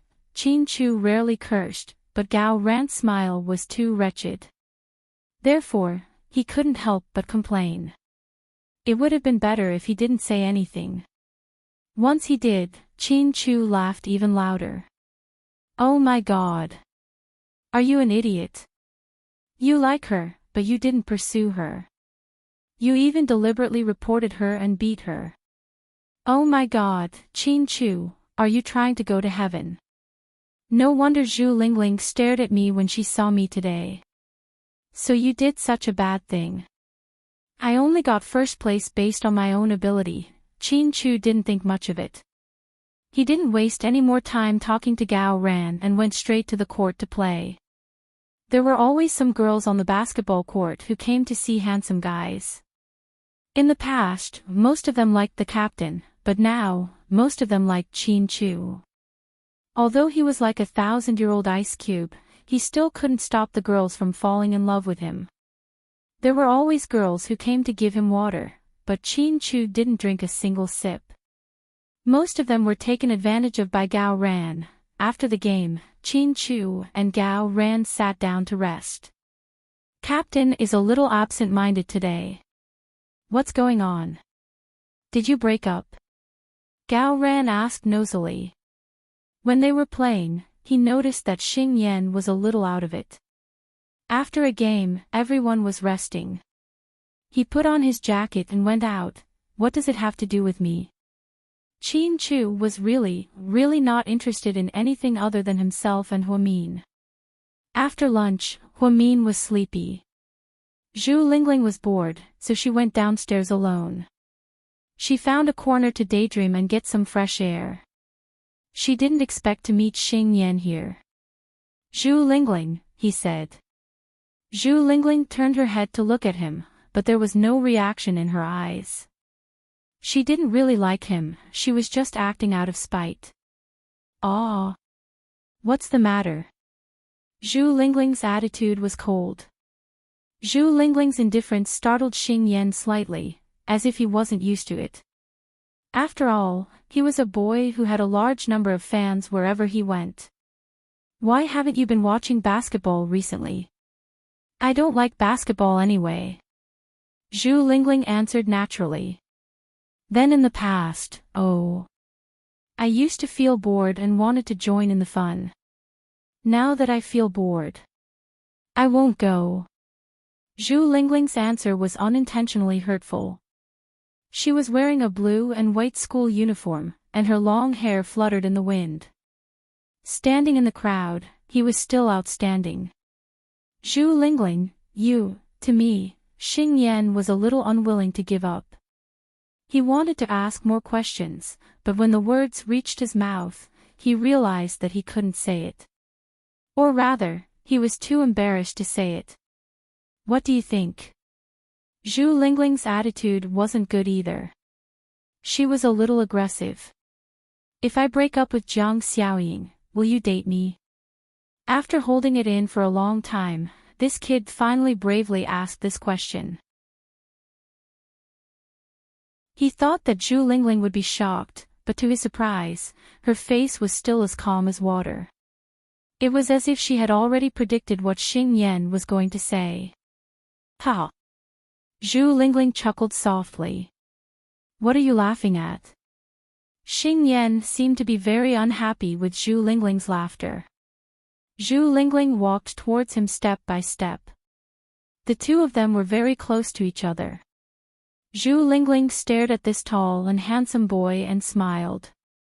"Let me ask you, do you like me?" "What did you mean by that?" Xing Yan replied in a low voice. "Then let me ask you again, if you like me, that day outside the basketball court, when Jiang Xiaoying and her people surrounded me and my friends, where the hell were you at that time? Why did Gao Ran and Qin Chu come out to save us?"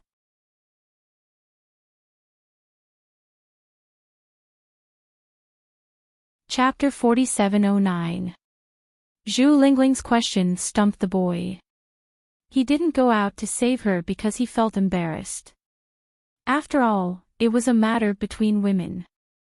Plus, Jiang Xiaoying's family had always been connected to the underworld, so he had some concerns. Now that Jiang Xiaoying was very close to a man in the underworld, their relationship was on the verge of collapse. Although they hadn't broken up yet, they weren't far from it. Xing Yan wasn't an idiot, so he wanted to take the opportunity to play the good guy to Zhu Lingling. He wanted her to think that he broke up with Jiang Xiaoying because of her. However, although Zhu Lingling was a straightforward person, she wasn't stupid. Naturally, she wouldn't let him get what he wanted so easily. "I'm sorry about that day.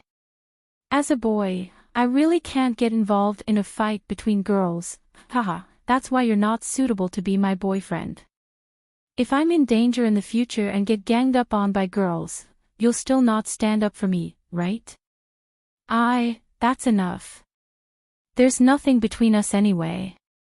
We won't be in a hurry in the future. Zhu Lingling didn't want to waste time talking to this guy anymore. She turned around and went upstairs.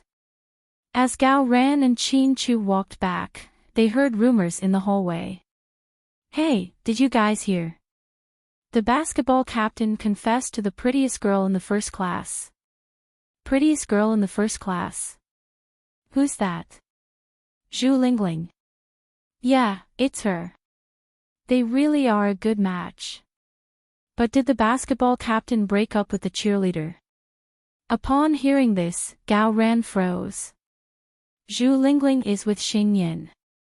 He asked Qin Chu. "How would I know?" Mr. Qin looked innocent.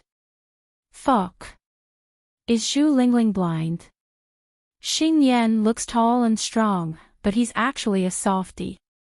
Why would she like a man like that? It's Zhu Lingling's business, why are you so excited? Chin Chu looked at him. I was just fighting for the girls in your class. Gao Ran tried to twist his words. Really? I think you're just unwilling to accept it. Are you kidding me? I don't like that girl in your class either. She's so ugly. What's the point of being pretty? I don't think Zhu Lingling is as good as Huamin. She's always flirting with other guys. She's so worrisome. Whoever marries her will be cuckolded for years. As soon as Gao Ran finished speaking, he was kicked from behind. The strength of this kick was so great that he almost fell to the ground. Fuck. Who is it? Gao Ran turned around and raised his fist. Then, when he saw Zhu Lingling's face, he was instantly terrified. Ah. What a coincidence. Gao Ran said guiltily. Zhu Lingling crossed her arms and said, "You're a big guy, but you're talking bad about a girl behind her back. Do you want to be a bitch?" If she didn't go to the washroom before class, she wouldn't have heard this guy talking bad about her behind her back. Huamin stood beside Zhu Lingling and only smiled. Chin Chu looked at Huamin with a gentle gaze. Ahem. It's a misunderstanding my ass. Gao Ran, I think your mouth is too small. Do you want me to make it bigger? Zhu Lingling's aura was famous throughout the entire grade. Gao Ran didn't want to confront her directly, so he quickly apologized. Beauty. I was just being rude. Please don't hold it against me, haha. Gao Ran bowed and apologized. Gao Ran, are you fucking in love with me? Otherwise, why are you always butting in on my business? Zhu Lingling yelled without a care in the world. The surrounding students immediately looked at them strangely. Gao Ran's face immediately turned red.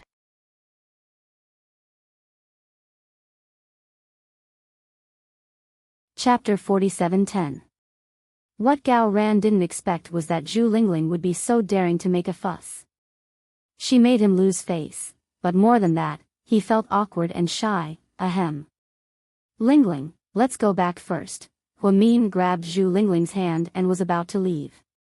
Fortunately, Zhu Lingling still listened to Huamin. Gao Ran, just you wait. Before she left, she didn't forget to threaten Gao Ran. Gao Ran didn't know whether to laugh or cry. Looking at the backs of the two girls leaving, Gao Ran didn't forget to gossip. Hey, Chu, do you think Zhu Lingling and Xing Yan are together? Haven't you been kicked enough? Your butt doesn't hurt, right? Gao Ran was speechless. When they returned to class, Zhu Lingling was still angry. She scolded Gao Ran for being a busybody and gossipy all the way back. Huamin couldn't help but laugh. Lingling, you shouldn't be scolding Gao Ran. Shouldn't you be scolding the captain of the basketball team? What did he say to you today? Don't talk about it. That idiot is so low. Why did I flirt with him? I'm so unlucky. Then what are you? Huamin still didn't know what was going on between Zhu Lingling and the basketball captain. Anyway, the entire first grade was saying that Zhu Lingling had already accepted Xing Yan's pursuit. After all, so many people saw the two of them talking alone in the corridor, so the rumor spread even more. At that time, the school was like this. Everyone was studying in isolation, and it was very boring and stressful. So, the gossip between male and female students became the only fun. Damn. I'm accusing you, and you don't believe me? Zhu Lingling glared at Huamin. Huh, how would I know if you won't go crazy again? And accept him. Don't worry, I won't go crazy again. That guy is a coward.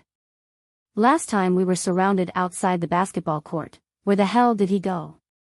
In the end, Chin Chu and Gao Ran came to help. So, Gao Ran is our savior. You just scolded him like that. Huamin continued to laugh. Wasn't he too gossipy? Zhu Lingling felt a little guilty. But you hit him. No, you kicked him too hard. Are you sure Gao Ran will hold a grudge against you? But, she wasn't test. No, they fights, they. But beating was a sign of affection, and scolding was a sign of love. At that time, love was so pure. A lot of it was love born from when you bullied me and I bullied you. Many boys didn't know how to chase girls. Back then, there were no such tricks, so, when you liked someone, you had to bully her, tease her, and make her angry. In the end, you succeeded in getting her attention. This could be compared to the male and female leads in a gay idol drama, Meteor Garden. Zhu Lingling wasn't in a good mood because everyone knew about it. After school, she didn't ask Huamin out. She took the bus home alone.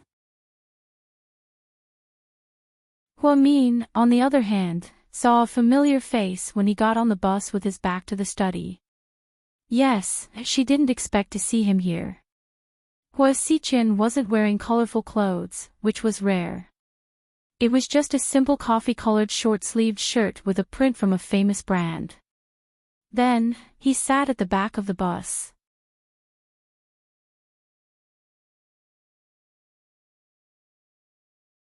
Chapter 47:11. There was only one empty seat next to him, and it was obvious that no one else dared to take it. Huamin glanced at the empty seat but didn't sit down. She stood in front of the iron railing as if she didn't see him. Mian. I saved a seat for you, come sit down. Hua Xiqin said loudly and patted the empty seat next to him.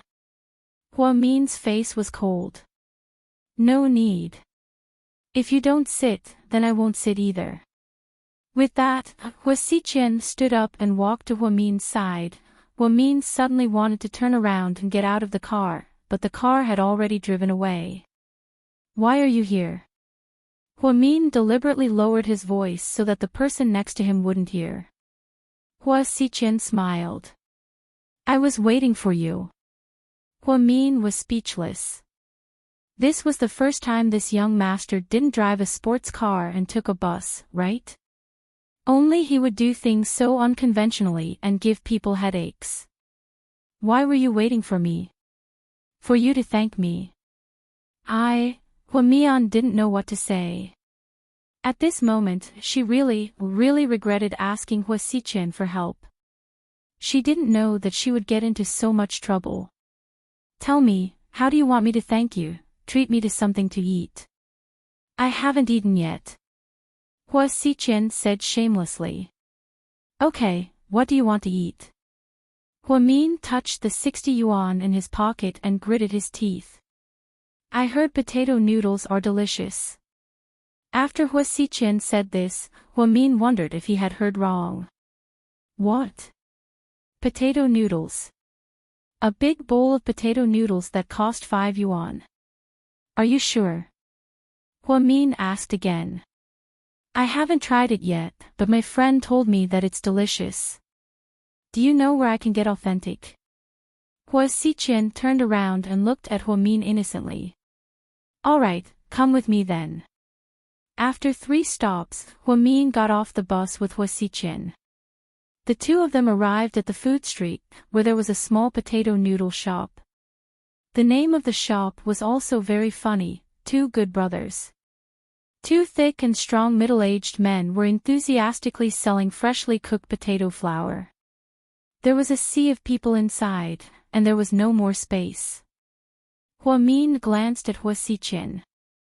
Wait for me here. I'll go line up. All right. He smiled warmly.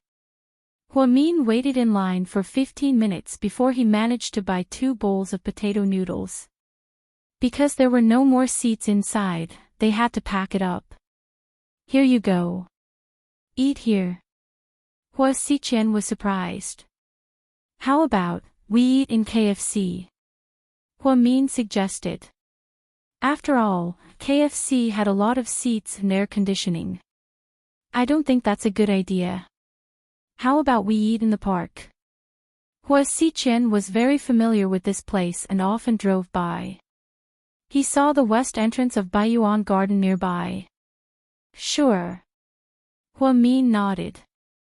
The two of them carried their respective bowls of potato noodles and arrived at Baiyuan Garden. Baiyuan Garden wasn't big, but the greenery inside was very good. When the two of them came in, the seats were also overcrowded with people. They were all occupied by people. Huamin was just about to say, "Why don't we go back to KFC?" Hua Xiqian walked towards a seat under a big willow tree. There sat a couple who were kissing each other. "Excuse me, can you give us your seat?" Hua Xiqian asked with a smile. "Why?" The young man was just about to say, "Why?" Hua Xiqian took out $100 bill from his pocket and handed it over. "Damn, what are you doing? 2 bowls of potato noodles aren't even $100. Hua Xiqian, you're crazy," Huamin scolded in a low voice.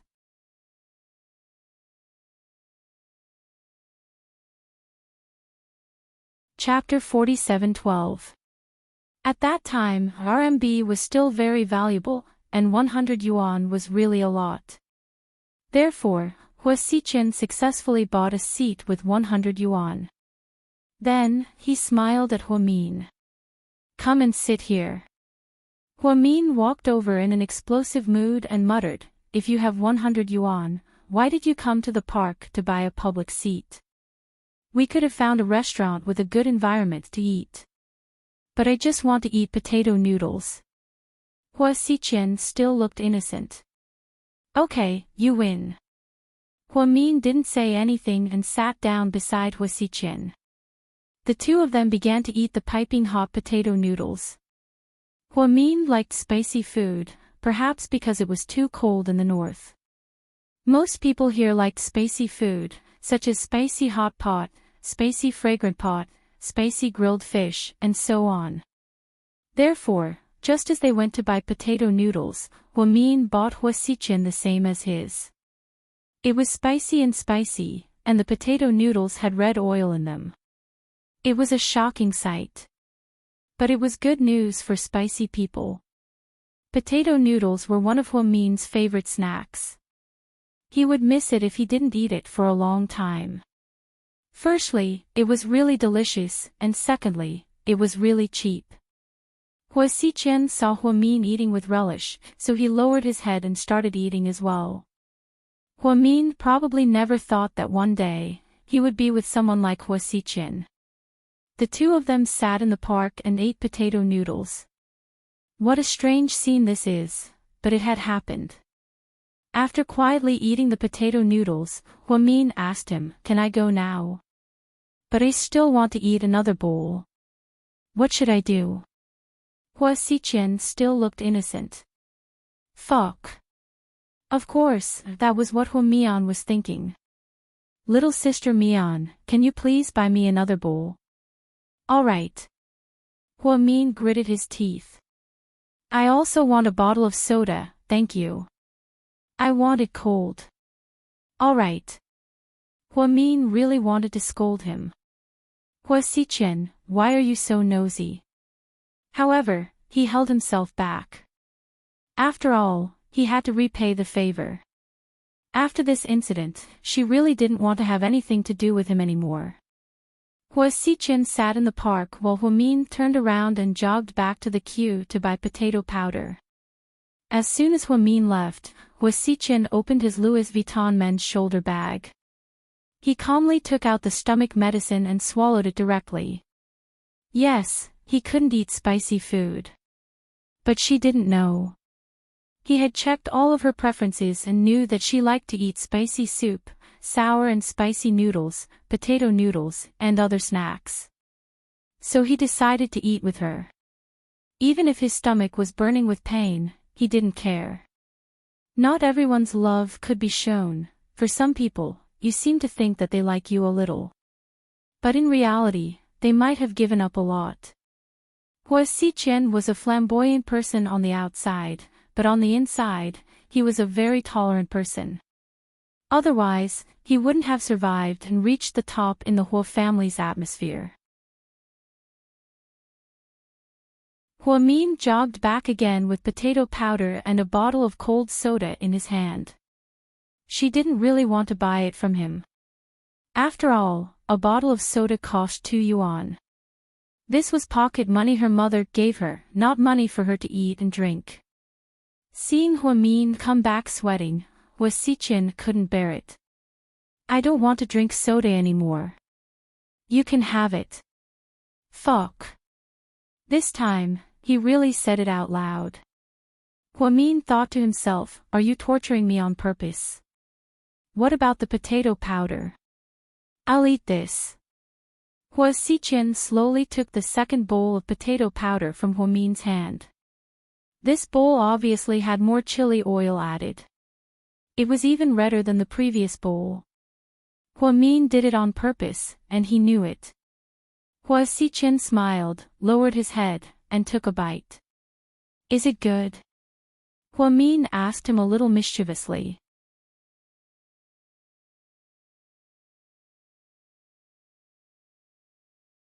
Chapter 47:13. Emichim, it's delicious, he answered calmly. Then eat more. Finish it all. Huamin smirked. Okay. He nodded as usual and simply said, okay. Soda, are you sure you don't want to drink it? No. Then I'll drink it. Huamin twisted open the cap. Okay. After receiving his confirmation, Huamin quickly took a big gulp. After eating spicy food, drinking a cold soda was a great pleasure. Everyone said that eating this combination would cause diarrhea, but Huamin's stomach was probably not that bad. He didn't feel any discomfort at all. After drinking a few sips of the soda, she looked at the lake in the park with satisfaction. Her mood suddenly calmed down. Then, she looked at Hua Xiqin beside her. He lowered his head and continued to eat the super spicy potato noodles. He didn't have any reaction. Huamin originally expected him to take a bite and choke on the spicy food. His expression would be worse than death. However, she waited for a long time. Even after Hua Xiqin finished the second bowl of potato noodles, she still didn't see the expression she was looking for. This guy can eat spicy food this well. Huamin thought to herself but didn't say anything. Finally, after he finished the second bowl, Hua Xiqin elegantly took out a tissue and wiped his mouth. I'm full. Thank you for dinner, Mian. It's okay. But, this time I thank you. In the future, you can't cause trouble for me. Huamin really didn't want to have anything to do with anyone in the Hua family. Even if Hua Xiqin wasn't as annoying as Hua Yanyan and Hua Si, he was still a member of the Hua family. How can I do that? Mian, you worked so hard today. You treated me to good food and ran twice. You're so tired. I can't bear to do that. Next time, I'll treat you to something better. It's okay. Just don't appear in front of me. Huamin lowered his head and swirled the soda in his hand. Do you hate the Hua family? What do you think? Huamin did not raise his head. Ha, but I'm not from the Hua family. I'm just an adopted son. My surname isn't Hua, so you don't have to be wary of me, forget it. The fact that you were able to grow up safely in the Hua family and manage the company shows that you're not a simple person. Stop pretending to be weak. After hearing Huamin's words, Hua Xiqin laughed heartily. Ha ha ha, my little sister Mian's IQ is indeed not to be trifled with. I'm impressed. Alright, I don't have time to chat with you. I still have to go home. There won't be any cars later. I'll drive you. No need. It's okay. I need some time to digest after eating. Let's go. I'll take the bus with you. Huamin thought that Hua Xiqin was going to take a taxi or send a car over. To her surprise, he still wanted to take the bus. She was speechless. It was indeed getting late. Huamin still had a few minutes to walk home. Hua Xiqian was still worried. Just like that, under Huamin's extremely unwilling circumstances, Hua Xiqian still sent her home. On the way, the two did not speak much. Huamin carried her backpack and looked down at the scenery outside the car. Hua Xiqian was not relieved until Huamin got out of the car. I'm not getting off. I'm going back. Be careful. See you never. With these words, Huamian quickly jumped out of the car. She was truly relieved of her burden. Hua Xiqian looked at the girl's thoughts and smiled gently. Then, he only sat for one stop and immediately got out of the car. He took out his phone and called the driver. I'm in the eastern suburbs. Come and pick me up. Take me to the hospital. At this moment, his stomach was churning. He wanted to burn up in the next moment. However, in the car just now, in front of Huamin, he was as calm as water.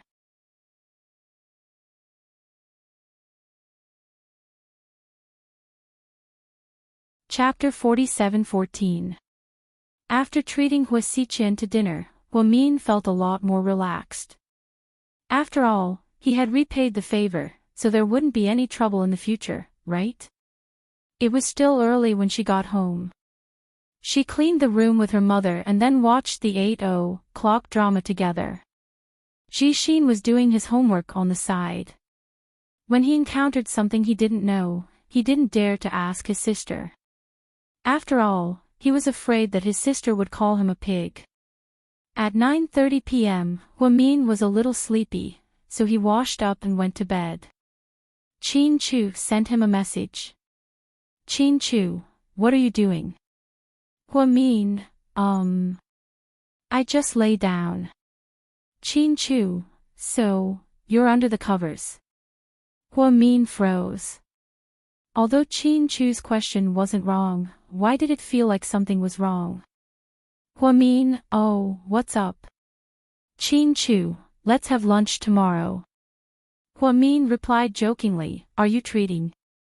Qin Chu, yeah. Qin Chu really didn't like to joke, so whenever Huamin joked, he would answer seriously. It was so awkward that Huamin didn't reply.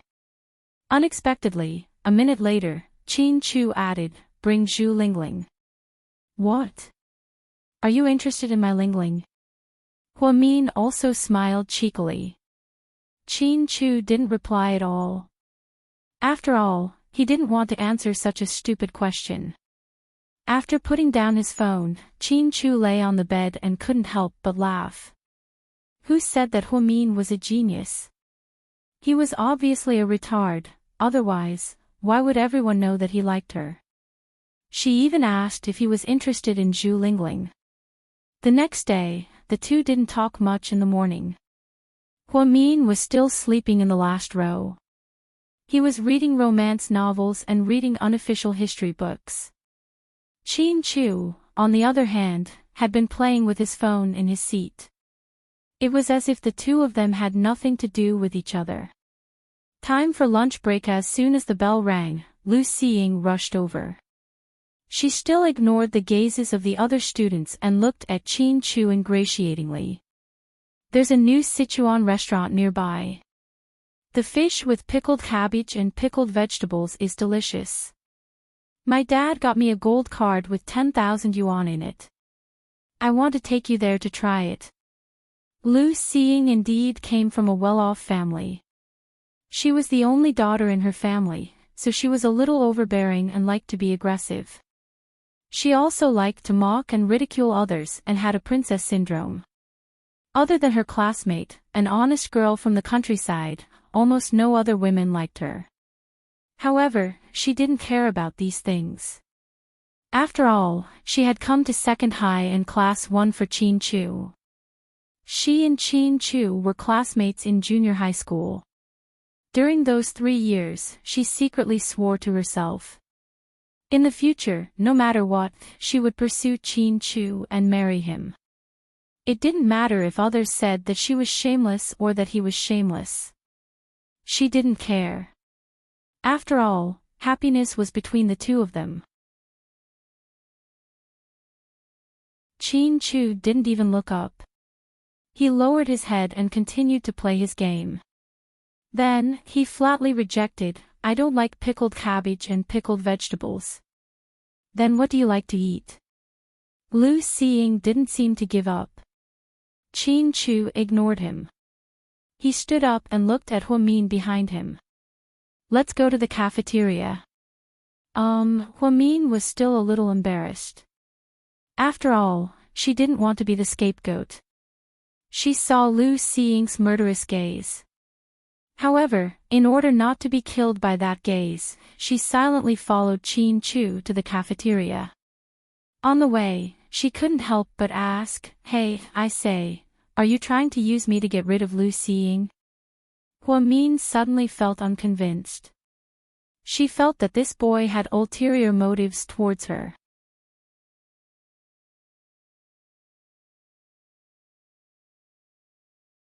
Chapter 47:15. Chin-Chu stopped in her tracks, turned around, and glanced at Huamin's face. "Do you think you're so handsome? That's why you dare to talk to me like this?" "Huamin, think before you speak in the future." Huamin, damn, was she being humiliated? She wanted to argue, but they had already reached the entrance of the cafeteria. The cafeteria was always crowded, and there was a long line in the morning and evening. There would only be a few people when class was about to start. "What do you want to eat?"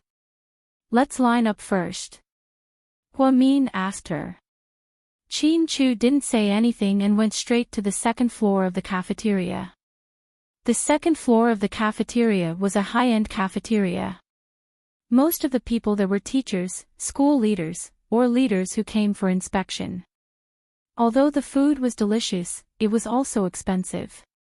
Ordinary students couldn't afford it. A meal would cost at least 1,000 to 2,000 yuan. This was already a sky-high price for a commoner like Huamin. Therefore, when Chin-Chu went up to the second floor, Huamin hesitated. She didn't continue to follow him. "What are you waiting for? Come up." Chin-Chu turned around and glanced at Huamin. You go up first. I'll wait for Lingling." She went to buy some water.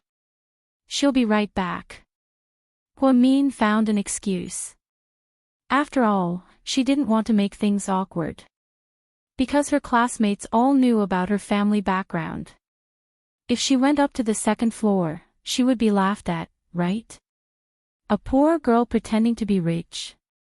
Just as she was hesitating, Zhu Lingling came back.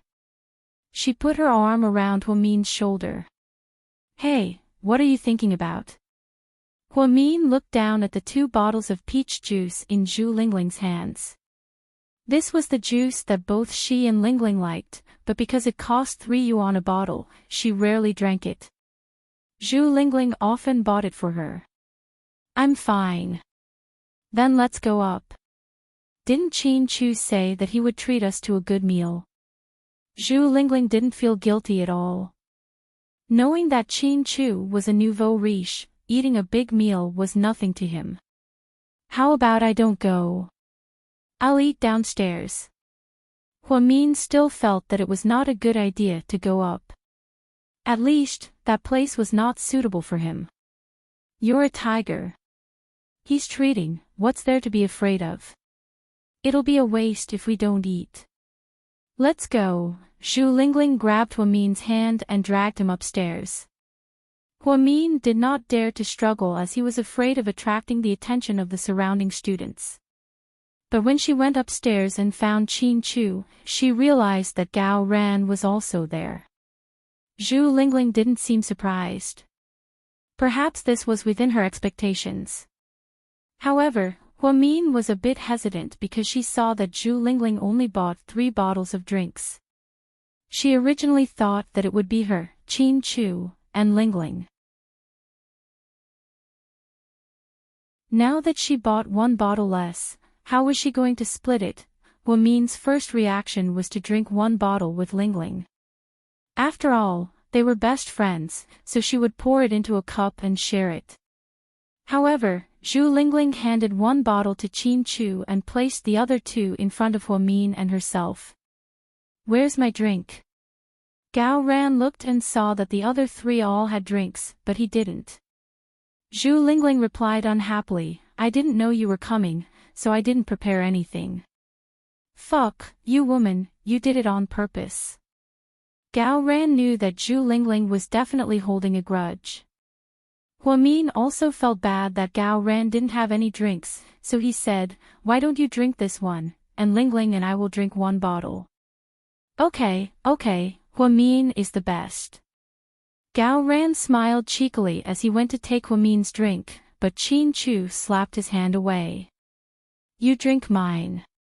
Qin Chu handed his to Gao Ran. "Fuck, you're so generous." "No way." Did the sun rise from the west? Gao Ran was ecstatic. Qin Chu ignored him and said to Hua Min calmly, "Let's drink one bottle." Hua Min froze. What was going on?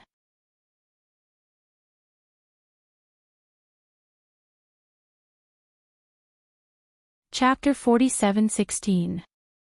Before Hua Min could say anything, Qin Chu's words left Hua Min speechless. Zhu Lingling almost choked to death. Ahem. Are you two like this now? Are you going public? You're so arrogant, my classmate. Hua Min blushed at Zhu Lingling's random question. However, he still denied it. Don't overthink it, it's not like that. It's like that, Qin Chu interrupted. Qin Chu, are you trying to cause trouble? Hua Min stared at him with his round eyes. Didn't I tell you when I got first place last time? From that day onwards, you're my girlfriend. Whoa, you two are together now. Gao Ran turned away from the peach juice with a sinister smile on his face. Do you believe that I'll smash your mouth? Qin Chu glanced at him faintly. I'm joking, ha, congratulations. I wish you two a long and happy marriage, and a child soon. Gao Ran continued to watch the show. Zhu Lingling couldn't stop laughing. Yes, congratulations, you two straight-A students together. What will your child be like in the future? Will you give birth to a super straight-A student? You two are overthinking it, I'm only 15. Hua Min was sweating profusely. Back then, love was still very simple, and there were almost no high school students who got pregnant early. Many boys and girls felt that holding hands might be a sign of being too open. Not to mention the fact that they would roll around in bed. Therefore, when Zhu Lingling and Gao Ran said that they would have a child soon, Hua Min was so embarrassed that he wanted to find a hole to hide in. That's enough, you two. Say one more word and you'll have to pay the bill later. Qin Chu was still as calm as ever. No, Mr. Rich, we still want to ride your coattails. Gao Ran smiled cheekily. You two are really a good match. 4 words, colluding together.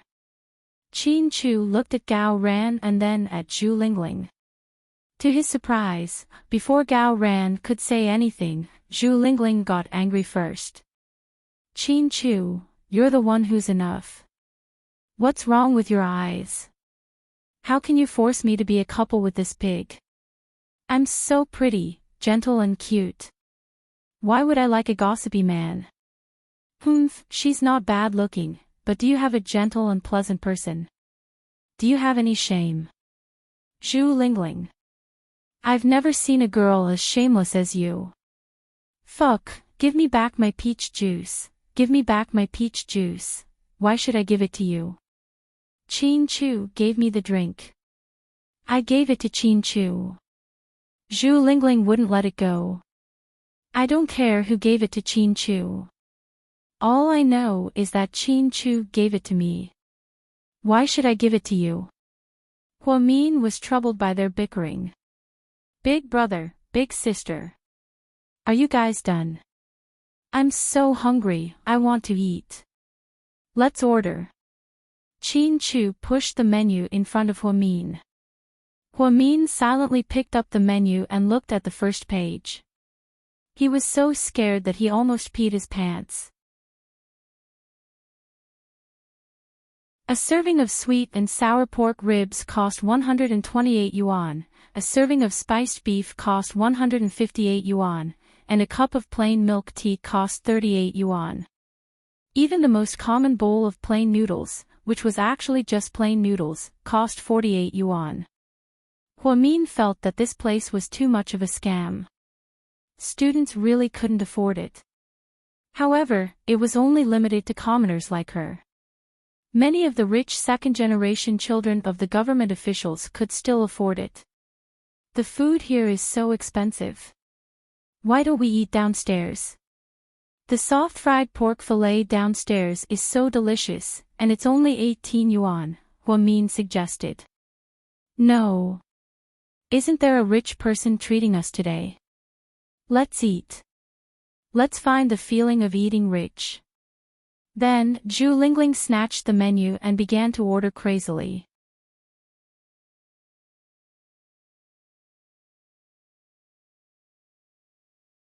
Chapter 47:17. 1 Dongpa pig knuckle, 1 steamed pork, 1 cola chicken wing, and 1 crispy fish. Damn. You don't even eat vegetables. All 4 dishes are meat, Gao Ran sighed. You're not the one paying. It's better for you to talk less, Zhu Lingling retorted. Gao Ran didn't know what to say. Chin Chu glanced at Huamin indifferently. Continue ordering. No, Lingling already ordered 4 dishes. They're already mine. You guys can order, but don't order too much. It'll be a waste if we can't finish it. Hurry up, don't waste time. 4 dishes per person, Chin Chu ordered. Hey, what's wrong with our rich guy today? It seems like he's super nice to his girlfriend. You're so generous. I've known you for 7 or 8 years, but I've never seen you so generous. At most, you'll treat me to a few pancakes. Gao Ran complained. If you say another word, you'll pay. Chin Chu was still calm. Gao Ran immediately shut up. Seeing that Chin Chu didn't seem to be joking, Huamin had no choice but to pick up the menu and look at it. Thinking that Lingling had ordered so much meat just now, he decided to order a vegetarian dish. Therefore, as he looked at the menu, he said, celery shrimp, green pepper eggs, stir-fried mushrooms, and stir-fried string beans. Then, Gao Ran took the menu and muttered, fruitwood roast duck, steamed scallops with garlic and vermicelli, glutinous rice meatballs, and my favorite coleslaw pig ears. You're still shamelessly talking about me. You're not a vegetarian either. It's still 4 meat dishes. Shameless. Zhu Lingling seized the opportunity to mock him. I'm a man, I'm not afraid of being fat. You're a girl, aren't you afraid of becoming a pig? If I become a pig, I'll marry you, and give birth to a litter of pigs for you. You're indeed vicious. Gao Ran looked at Zhu Lingling. The 2 people next to him began to argue with each other again. Chin Chu acted as if he didn't hear anything. She quietly picked up the menu and looked at it for a while. Then, she said, I want dry-fried river prawns, braised wood ear with scallions, lemon melon sticks, and steamed chicken with saliva. And also a West Lake beef soup.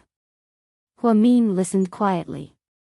He felt that Chin Chu's order was quite good. The combination of meat and vegetables was quite unique. After the waiter took away the menu, the 4 of them sat facing each other and suddenly quieted down. Actually, they weren't that familiar with each other in the first place. If they started chatting awkwardly, it would be really awkward. Huamin, did you know? You're the first girl Chu likes, his first love. Ha. Gao Ran was a busybody. Oh, really? Zhu Lingling giggled. We're not like that. Huamin still wanted to explain. Okay, Okay. Don't worry, we're all friends. We won't expose you too. But you two have to be more restrained in class. Don't get too close and flirt with each other. After all, the school is very strict. I heard that if you're caught in puppy love, you'll be punished. If it's too bad, you'll be expelled. It doesn't matter. With our grades, many schools will fight to get us even if we leave second high. You can ask the principal if he dares to expel us. Chin Chu rarely boasted, and this time was no exception. Everyone knew that when Huamin first came to second high, the principal personally came to persuade him several times. In the end, the principal offered very good conditions. How could he bear to give up on such a talent? So now that we have something on you, you too can do whatever you want. This is the first time I feel that good grades can be so awesome. You're practically standing shoulder to shoulder with the sun. Gao Ran laughed mischievously. So now, only straight A students have the right to be in a relationship, and straight A students can't. Zhu Lingling understood what Chin Chu meant and immediately had a bitter expression.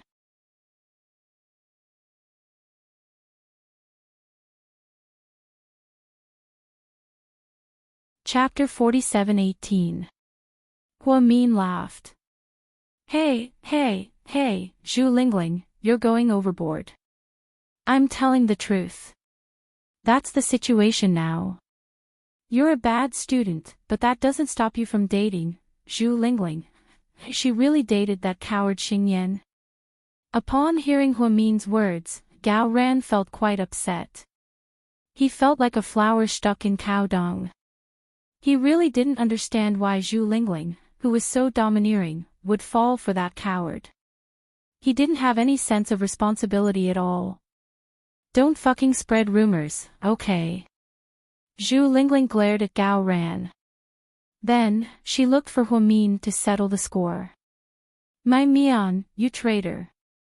You used to be inseparable from me and we were together every day. Now that you have a boyfriend, you turn against me. I'm telling the truth. Huamin continued to smile gently. What truth? Come on, tell me, who's my boyfriend? Isn't your boyfriend from class 8?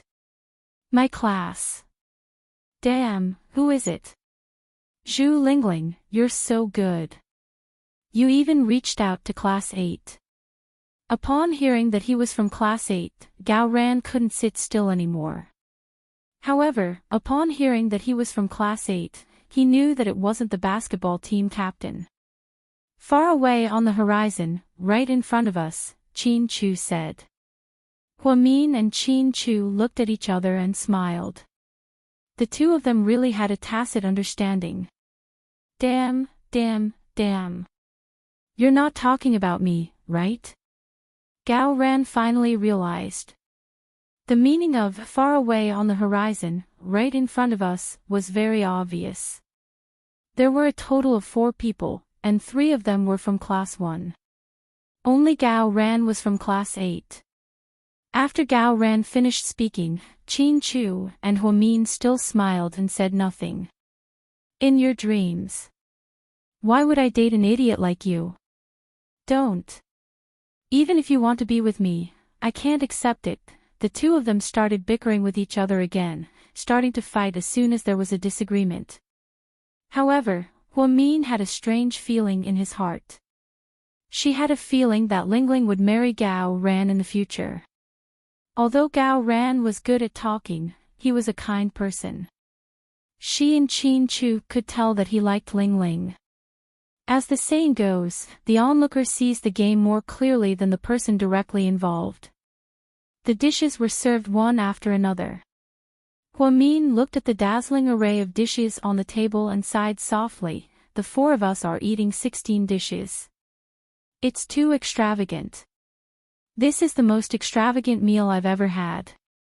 Usually, she, her mother, and Jixin would only eat 2 dishes, 1 meat dish and 1 vegetable dish. It was indeed wasteful for 4 people to eat 16 dishes. Zhu Lingling, however, didn't think it was a big deal. After all, Qin Chu's family's wealth was unimaginable. Sure enough, Gao Ran smiled and said, "This is nothing. Chu usually eats 8 dishes when he's alone at home. He takes a few bites of each dish. His stomach is very precious. He's like a domineering CEO." Zhu Lingling was amused. "Poverty limits my imagination," Hua Min said quietly. "It's okay. When you marry into his family, the two of you will eat 16 dishes together," Gao Ran continued to tease her. "Ahem. It's not like your Empress Dowager Cixi. Forget it, forget it. I don't have the fortune to enjoy it. Stop talking nonsense. Hurry up and eat. Class is starting soon." Hua Min felt that he hadn't acknowledged that guy's identity. Why did she suddenly become his girlfriend? Why did she have to think so far ahead? Faced with these teases, Qin Chu didn't say anything. However, he picked up a cola chicken wing and silently placed it in Hua Min's bowl. Instantly, Hua Min felt a trace of warmth in his heart, but more than that, he felt embarrassed.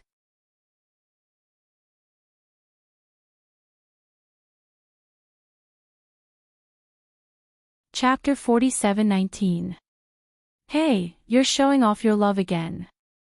Can't we eat properly?" Gao Ran complained. "We're going to reject your love and kick your dog bowl," Zhu Lingling said domineeringly. "Why don't we leave first, and you two pay the bill?" Qin Chu said seriously. The two immediately fell silent. The advantage of being rich was that you could diss others at any time, but others wouldn't dare to diss you. Hua Min was both angry and amused. The four of them were probably hungry, except for Qin Chu, who ate elegantly. The other three could be described as a hurricane. Zhu Lingling, in particular, didn't care about her ladylike image at all. She just ate the pork shoulder and praised it.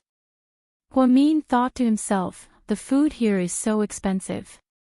If it's not delicious, who would come? After eating and drinking to their heart's content, there were still a lot of 16 dishes left. The dishes in the north were very big and in large quantities, so it was very affordable. Therefore, no matter how much the four of them ate, it was impossible for them to finish all 16 dishes. Looking at the dishes, Hua Min gritted his teeth.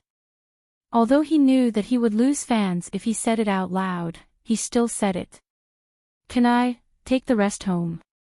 Hua Min glanced at Qin Chu. Zhu Lingling and Gao Ran were a little embarrassed. After all, they had been pampered since they were young. Their family conditions were relatively good, and these children were indeed not used to eating takeout. Hua Min thought that Qin Chu would be unhappy if he said this. However, she really didn't want to waste food. Hua Min lived in the eastern suburbs, which was a civilian area. Since he was young, he had seen many neighbors who ate and dressed poorly. There was even a family that only had a grandmother and 3 grandchildren. The children's parents had died in a car accident. Their family relied on government subsidies to survive, and their lives were extremely simple. It was fine in summer, and they could grow vegetables in their own yard. However, this city had 5 months of winter every year. As long as there was a heavy snowfall, fruits, vegetables, and meat would be several times more expensive than usual. Ordinary people simply couldn't afford it. Therefore, Hua Min decided to take these dishes home. He would keep a portion for himself and send the rest to the old lady. Unexpectedly, not only was Qin Chu not angry, he actually said, "Of course we have to pack it up. I hate wasting food the most." Hua Min was slightly stunned. Then, Qin Chu got up and went to the waiter to get the takeout box. Then, the two of them quickly packed up the leftovers. However, Qin Chu didn't hand it to Hua Min. He said, "It's not convenient for you to carry so much. I'll send it to the guard at the gate. You can take it when you leave school. After that, Chin Chu left.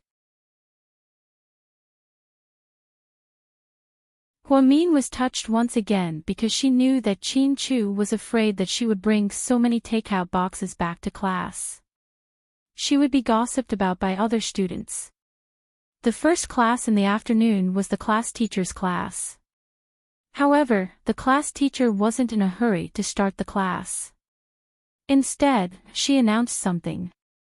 This weekend, we will be going on an outing to Jade Green Mountain. Everyone must bring tents and jackets because the temperature in the mountains will be low at night.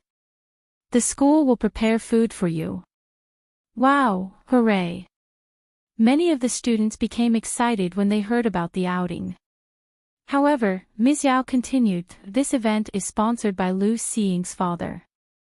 Everyone, please give her a round of applause. The students were a little surprised.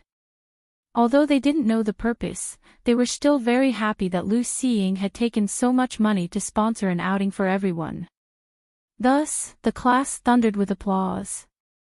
Huamin was a little conflicted because she knew that Lu Xiying hated her and didn't like her. Sure enough, at this moment, Lu Xiying stood up and looked around. Finally, her gaze fell on Huamin. She said, I only have one request. Huamin, can't go. After she said this, the whole class was in an uproar.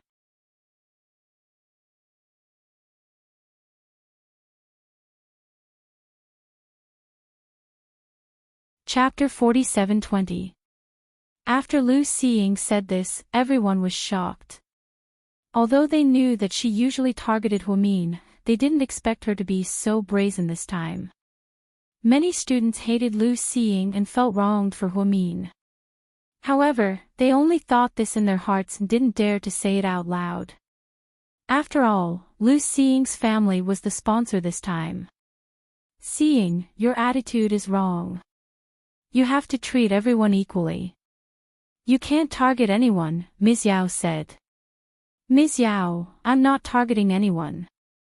I think that Huamin is the top student in our class. She has to study at home on the weekends. Why would she waste 2 days to go on an outing with us? I'm doing this for her own good. Huamin, what do you think? After speaking, Lu Xiying turned around and gave Huamin a harmless smile. Of course, Huamin was well aware of her own limitations. Yes, Ms. Yao, I won't be going. I still have to study at home. After all, I got second place in the last monthly exam. I have to work hard. Huamin really said this gently.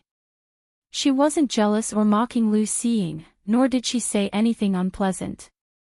Although it was a little uncomfortable to be rejected in front of others, Huamin was very good at adjusting her mood. Ms. Yao looked at Huamin for a while and felt a little heartache.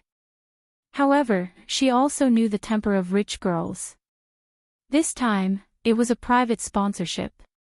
In other words, the other classes couldn't go. Only Class 1 had a spot.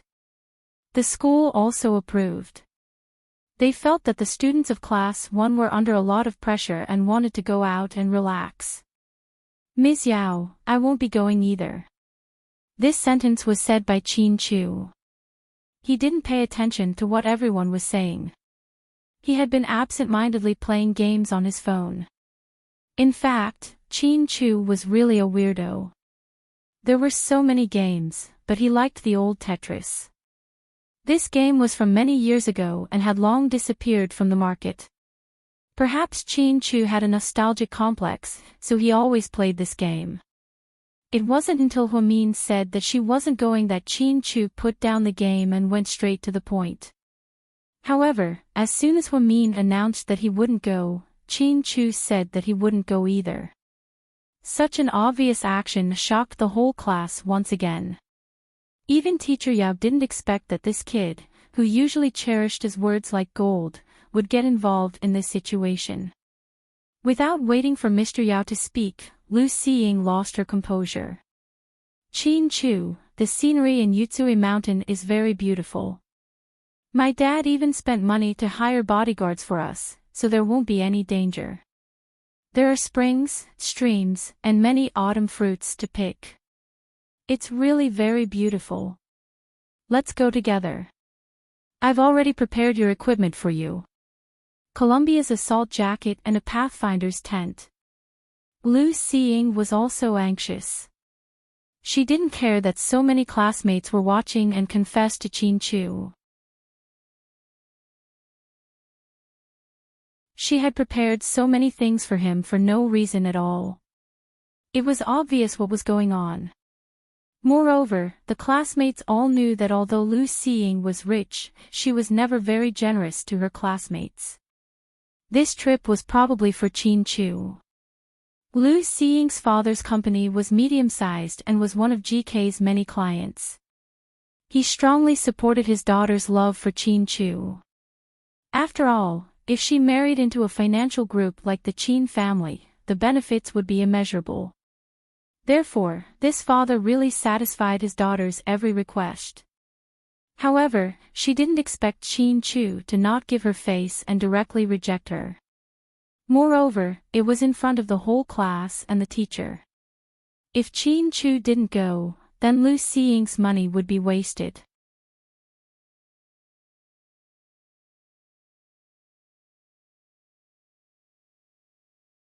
Chapter 47-21.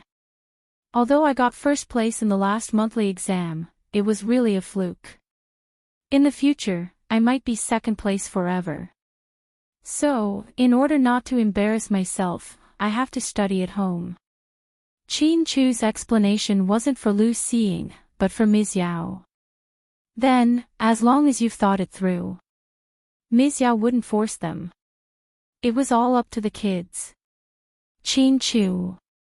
This time, I'm here because. Before Lu Xiying could finish her sentence, Qin Chu interrupted her. Qin Chu continued to play his game with his head lowered. What was scarier than indifference was disregard. Huamin didn't feel good. She knew that Qin Chu didn't go because of her. Seeing that everyone had made up their minds, Ms. Yao didn't mention this matter and continued with the class. After the bell rang for the end of class, Teacher Yao left. Lu Xiying didn't care about her image and ran to Qin Chu again. Qin Chu, excuse me, I'm going to the washroom. Lu Xiying, Qin Chu stood up and looked at Huamin behind him. Do you want to go together? Huamin was dumbfounded. I can't go to the men's washroom, right? Huamin asked a stupid question. The surrounding students burst into laughter. Qin Chu's face darkened. You can go to the women's washroom next door. Oh, that's fine. I'll go then. Huamin stood up and ran out with Qin Chu. Qin Chu was actually afraid that Lu Xiying wouldn't find trouble with him and would make things difficult for Huamin. After all, she was just a teenage girl and didn't know how to fight. Back then, Huamin wasn't so sharp-tongued. After all, no one had any experience with love. He wasn't like Zhu Lingling, who was born with divine help and could talk back to Gao Ran. Wow! What's going on with them? Are they really together? A classmate said. It should be. I saw them eating on the second floor of the cafeteria yesterday. Qin Chu doesn't have high standards. I thought his girlfriend would be a schoolbelle. It's not a loss. Huamin is a top student. Shut up, you guys are so annoying. Do you still want to go for the weekend outing? The more Lu Xiying listened, the more annoyed she became. She shouted directly. Everyone was so scared that they fell silent. Then, she returned to her seat, covered her head with her school uniform, leaned over the table, and sobbed softly. It was such a terrible day for her. She felt that everything she had done for her father was going to go down the drain. Qin Chu didn't appreciate it at all. He refused her without giving her any face. She had wanted to sleep in a tent during the outing. When everyone was asleep, she could take the opportunity to get close to Qin Chu. Or, he could pretend to be injured and let Chin Chu carry him on his back. Now, it seemed that all his plans had gone down the drain. She seemed to understand why Chin Chu didn't want to go. Lu Xing really hated herself. She would have let Huamin go. If Huamin went, Chin Chu could go too. In the corridor, Huamin followed behind Chin Chu without saying a word. Go back and tell your auntie that we're going for an outing this weekend. Chin Chu ordered domineeringly. Ah. But I'm not going. Huamin froze. I'll take you. Pfft. Just the two of us. You can ask Zhu Lingling and Gao Ran too, Chin Chu said. Then, before Huamin could say anything, he added, if you don't think it's safe, you can bring more people. Your brother is fine too. No, that's not what I meant. Huamin saw that Chin Chu had misunderstood, so he explained. Then it settled. Ha! Huamin was speechless. She hadn't agreed yet, so what did he mean by it was settled? This guy was too subjective. Chin Chu, Huamin was thinking of a way to refuse without making him angry. This is the men's washroom. Please behave yourself. After speaking, Chin Chu turned around and went inside. Huamin immediately stopped in his tracks. Looking embarrassed, he quickly ran back to the women's washroom. He was so focused on talking that he forgot about this. It was so awkward. He was so embarrassed that he almost died.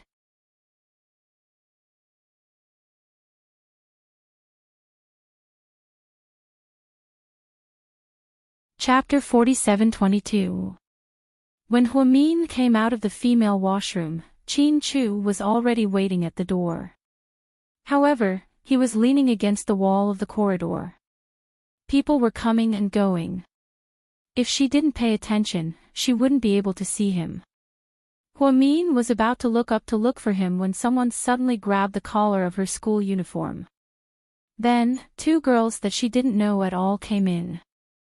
They were also wearing school uniforms. Huamin, right? The one who grabbed her collar asked arrogantly. Yes. She was still calm. You bitch. How dare you seduce our school hunk? I don't know your school hunk. Stop pretending. Didn't the school hunk invite you to join his club that day? The girl's face was filled with envy and jealousy. Chi Hong. Huamin suddenly thought of that name. Yes, please stay away from our class Chi Hong in the future. If you want to flirt, do it in your own class. Don't torment our class. The girl's words were very unpleasant. She kept swearing. It was obvious that she didn't come with good intentions. Of course, Huamin was innocent. She was also very angry that someone grabbed her collar like this. He flung the girl away, and she fell to the ground. It was obvious how much strength she had used. This person has nothing to do with me. Please investigate clearly before you ask me. Also, this isn't the way to question people. Since you're so rude, then. I don't need to be polite to you either. Seeing that Huamin was so fierce, the other girl rushed up. She was about to slap Huamin's face. Huamin was about to reach out to stop her hand. However, she didn't expect a big hand to grab the girl's collar from behind. Then, he threw her over his shoulder, causing the girl to cry out in pain. A boy hitting a girl. How shameless are you? What kind of ability is that? The girl pointed at Chin Chu and scolded. Chin Chu didn't even raise his eyebrows. Fight? You're worrying too much. This is just how I deal with trash. Also, I don't care if you're a man, a woman, or a transvestite, you better stay away from Huamin. Otherwise, I guarantee that not only will you not be able to stay in this school, no one in C City will want you.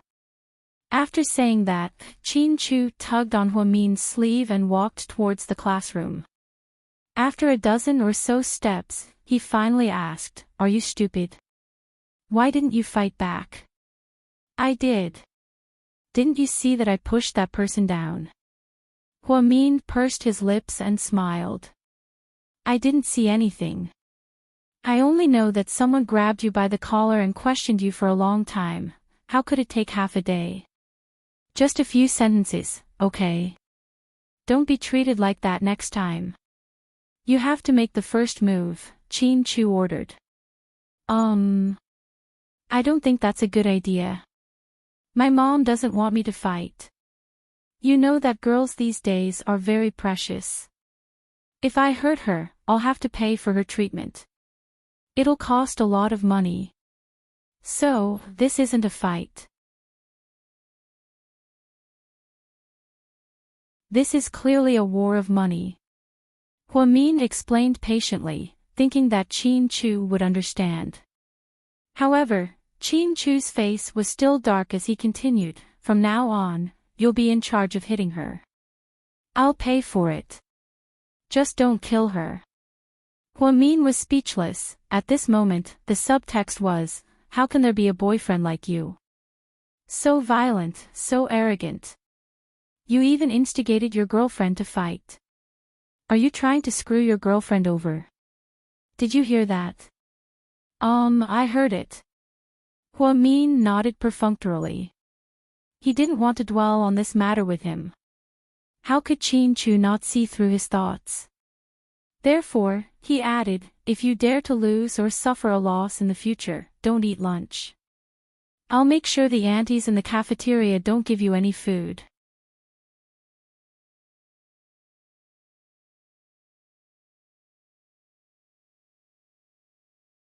Chapter 47-23. Wow, so vicious. Hua Min looked at him in surprise. Was he serious? However, Chin Chu showed his true colors again. He said, "I'll take you out to eat every day. You'll become a pig if you eat fish and meat every day." Hua Min thought, Chin Chu, you're so childish." Hua Min was flustered and exasperated. She thought that she didn't lose out just now and had even returned the favor. She didn't know why this guy was so angry at her. It was as if his brain had short-circuited. Hua Min didn't know that Chin Chu couldn't bear to see her get bullied, even verbally. That was why he was so ruthless just now. He picked her up like a chick and threw her for a long time. That unlucky girl was lucky not to have broken bones, right?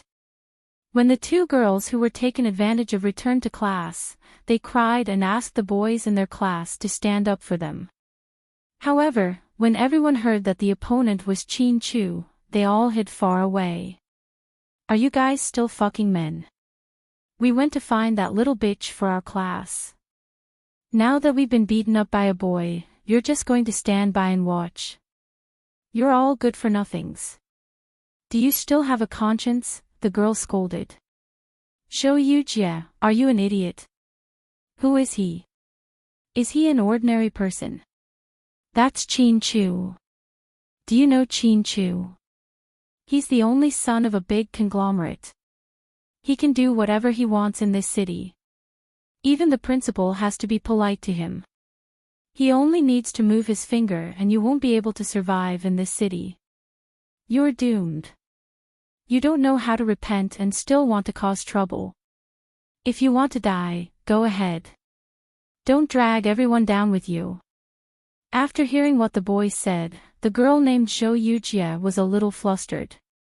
Chin Chu. He's Chin Chu. All the girls in the school seemed to know Chin Chu's name. There were even many girls from other schools who came to see him. Firstly, he was handsome. Secondly, he was too rich. Thirdly, he was cold and aloof. In short, this person was very charismatic. Zhou Yujie didn't know Chin Chu. She only thought that he was a handsome boy. Who would have thought that it was actually Chin Chu? Then what do you think? Can't you grow a brain?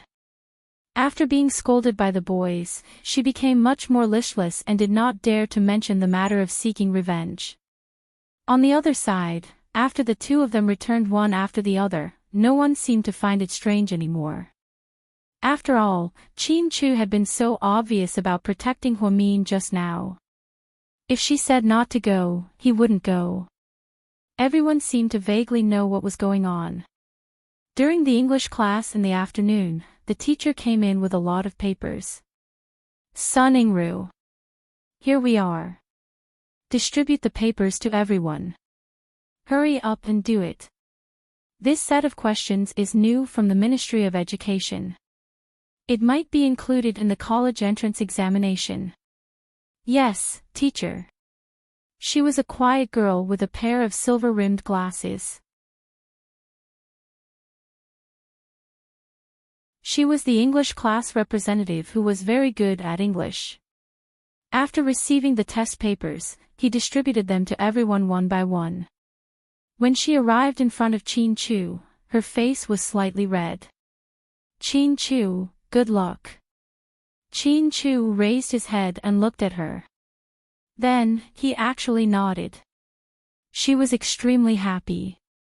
Then, when she distributed the papers to Huamin, she was even more excited. She was the kind of person who admired straight-A students, so she admired these two very much. Huamin. I think today's questions are so difficult. We only had an hour to finish a few papers. Huamin smiled. It's okay. Just do as much as you can. Anyway, I'll deal with it when it comes. You have a good mentality. If I had your mentality, I would probably be able to do better. I'm just too nervous. She snickered. Don't be nervous. You're great. Believe in yourself. After Huamin's encouragement, the little girl became even more motivated. She hurriedly finished distributing the papers, returned to her seat, and began to write by herself. 25 minutes later, Huamin stood up to hand in his paper. Suddenly, he saw Chin Chu stand up at the same time. His eyelids twitched.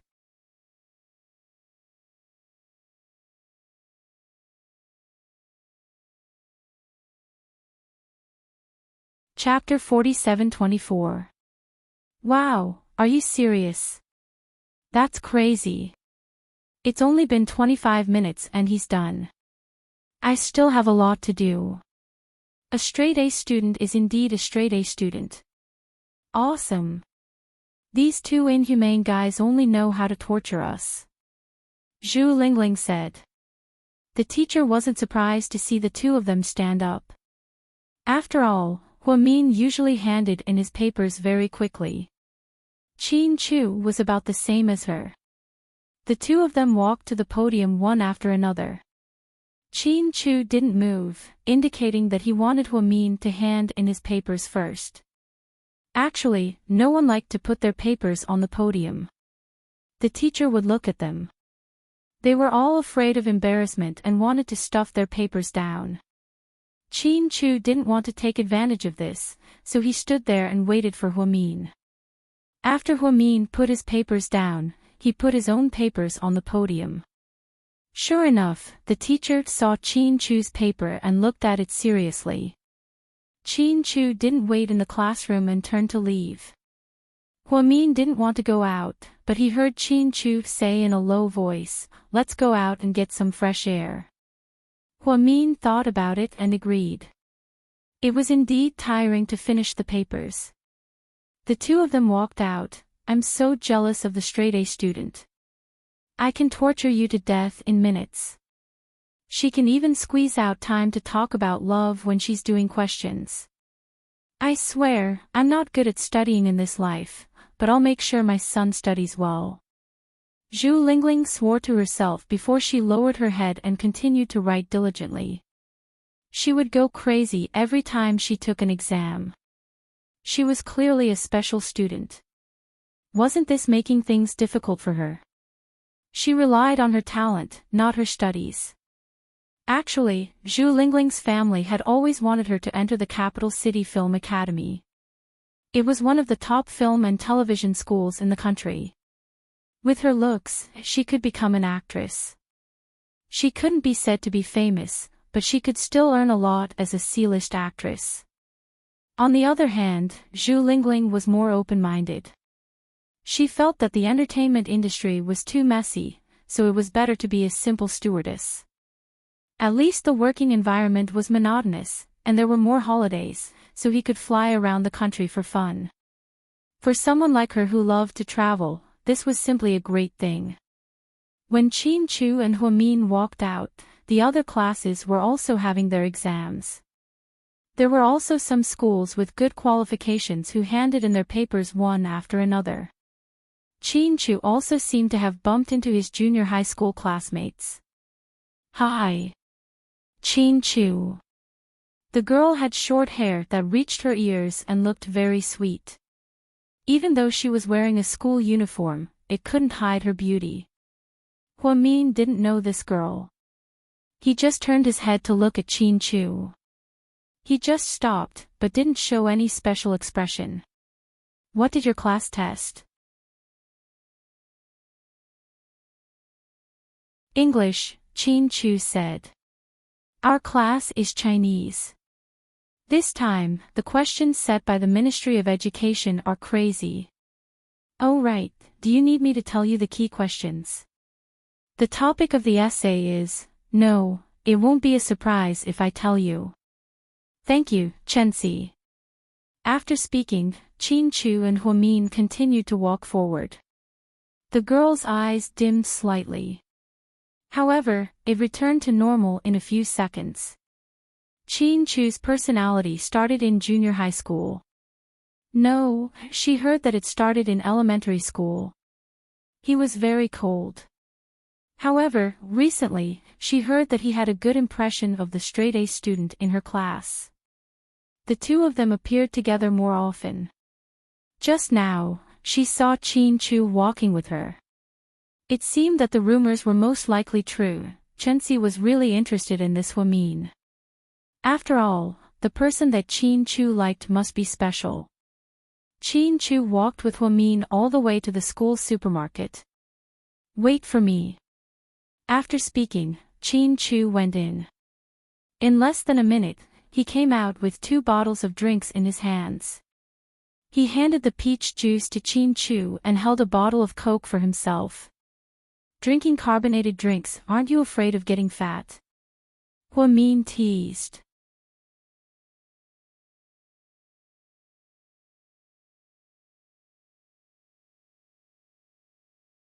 Chapter 47-25. Qin Chu silently glanced at Huamin. The sugar content of your peach isn't much worse than mine. Huamin was speechless. Qin Chu smiled proudly when he saw that he had succeeded. Then, he casually continued to stroll with Huamin. Did you see the reading questions at the back of today's paper? They were really difficult. I've never seen a few words before. I relied on my reading comprehension to figure them out. Huamin wanted to discuss the paper with Qin Chu. Unexpectedly, this guy didn't say a word. Huamin silently lowered his head and drank the peach. Suddenly, Qin Chu asked, what kind of renovation style do you like? Renovation. Huamin felt that this topic was still too far away for him. After all, he was only in his teens. He didn't even have the ability to earn money, let alone a new house. Therefore, when Qin Chu suddenly asked, Huamin was a little confused. What expectations do you have for your home in the future? You can fantasize about it. Qin Chu repeated again. Huamin thought that this guy probably liked the design of the research lab. Then, she would chat with him. Therefore, she put the juice in her hand aside. She rested her chin on her hands and looked up at the green field of the school. I'm a Disney fan, so I want my home to be warm and romantic at the same time. It'd be best if the house is like a castle, the kind that's retro and has a lot of flavor. Also, I want to have a garden in front and behind the house. I want to plant a lot of flowers and plants. Then, when I'm free at night, I can go to the top of the mountain and set off fireworks. Ha ha ha. Am I dreaming too much?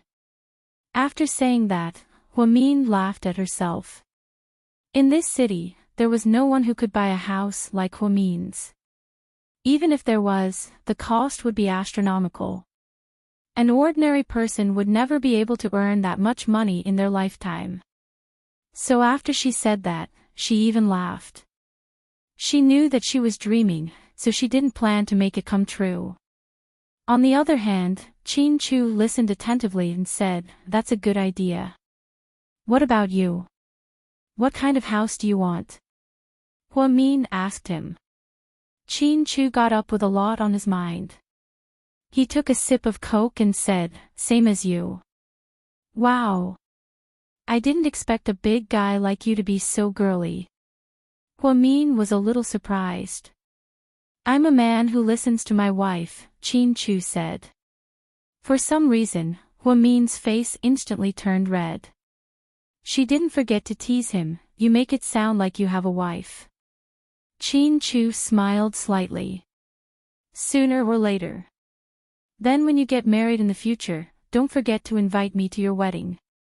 "Ha. I really want to see what a wedding in high society is like. But I don't have the money to give you a gift.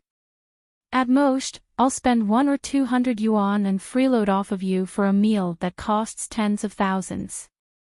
Huamin was definitely joking. When she was young, she spoke and did things based on her mood. Because she was young, she could be willful and didn't have to be so restrained. She could do whatever she wanted. Therefore, at that time, Huamin wasn't as calm and reserved in front of Qin Chu. Qin Chu looked at her with a complicated expression. "Don't worry, when I get married, I'll definitely invite you. You have to be there." Actually, Qin Chu was thinking, "If you don't come, who's going to be my bride?" However, he wouldn't say such explicit words to her directly. After Huamin heard this, although she felt that it was a little strange, there was nothing wrong with it. So she didn't think too much about it. A long, long time later, Huamin realized that her intelligence was only targeted at others. In front of Qin Chu, she was her true self. Only Qin Chu could remove her heavy shell. "Oh, class is over. Let's go back." Huamin heard the bell and quickly stood up. "Do you want another bottle of peaches? You seem to like it." Qin Chu looked at her gently.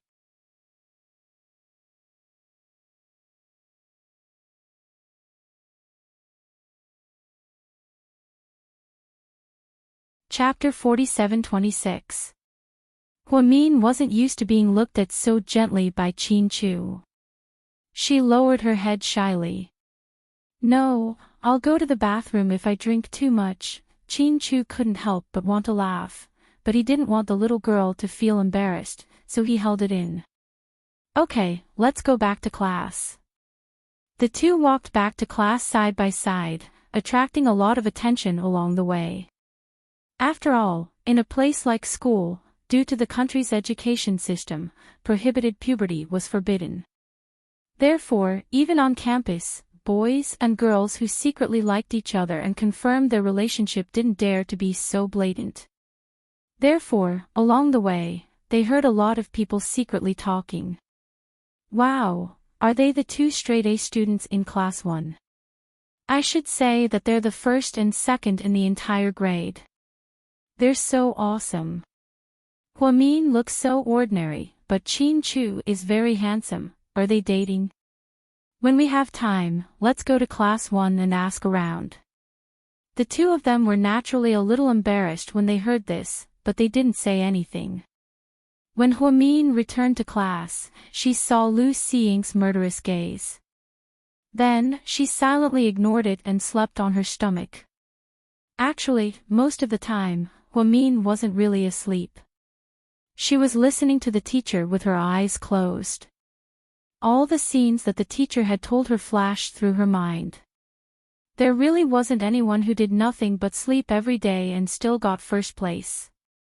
Also, Huamin handed in her homework on time, but she didn't like tutoring or revising. Everyone had a different way of learning. She had only invented a more suitable way of learning. After school, Chin Chu seemed to have something to do. After sending Huamin a WeChat message, he left. Huamin saw GK's car pick him up, so he went out to get on the bus. Huamin. A very familiar voice came from behind him. Huamin turned around and silently looked at Lu Xiying behind him. Beside her was a black Mercedes-Benz business car. It seemed to be the driver her father sent to pick her up from school. "What's the matter?" Huamin asked her lightly. Lu Xiying walked over step by step with a complicated expression on her face. "It's a weekend outing. I agree to let you come, but I have one condition," she said. "Persuade Chin Chu to go as well." Huamin didn't even need to think about it. He knew what she was up to. Since she had already made things clear, Lu Xiying no longer hesitated. "Yes, that's what I'm thinking. After all, my family is paying for this trip. My dad prepared the best equipment and food for everyone. That's 2,000 yuan per person. Since you're enjoying the benefits that my family brings, you naturally have to do something." "Sorry, I'm not interested." Huamin rejected him without even thinking about it. Even if Lu Xiying's family wanted to take them to Hawaii, Huamin wouldn't go. After all, she was never the kind of person who would take advantage of others. "Don't be ungrateful." Lu Xiying was a little angry. "You're worrying too much. I just don't like activities like wilderness survival. I prefer to stay at home comfortably." "So you're saying that you won't help me?" "I can't help you. Chin Chu is a loner. If you want him to come, you can talk to him. It's useless to talk to me." After speaking, Huamin smiled slightly and turned to get on a bus that just happened to arrive. After she got on the bus, Lu Xiying was still standing there, gritting her teeth in anger. Seriously, why would Chin Chu like a girl like her? He really has no taste. Lu Xiying hated Huamin. She had hated her since the first semester of her first year of high school. There was no solution to it. After Huamin got on the bus, she didn't forget to look at everyone in the bus vigilantly.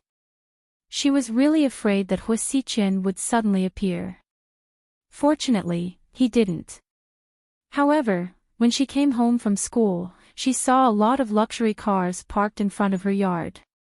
There were as many as 3 of them.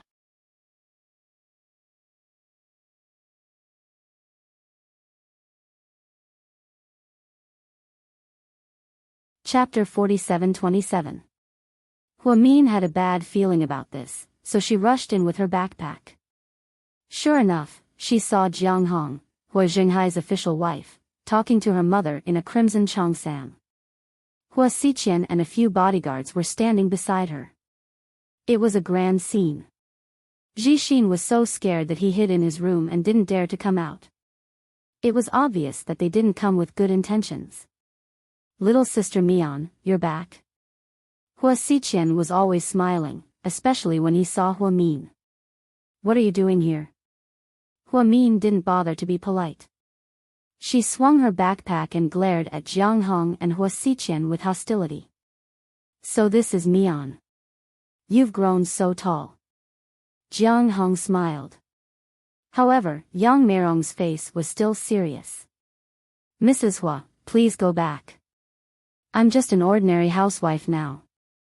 I'm not talented, scheming, or useful. You've come to the wrong person, little sister Meirong. I came to you to prove that you're valuable.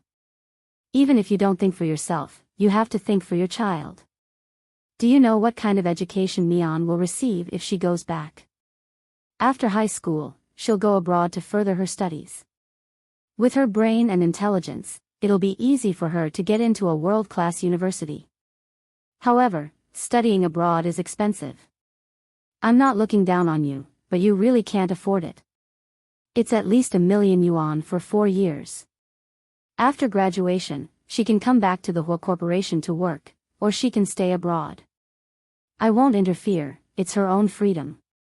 She'll have a better future, right? Jiang Hong said to Yang Meirong. He could tell that Yang Meirong wasn't completely unmoved. Mian was indeed a good seedling. If she was nurtured, she wouldn't go wrong.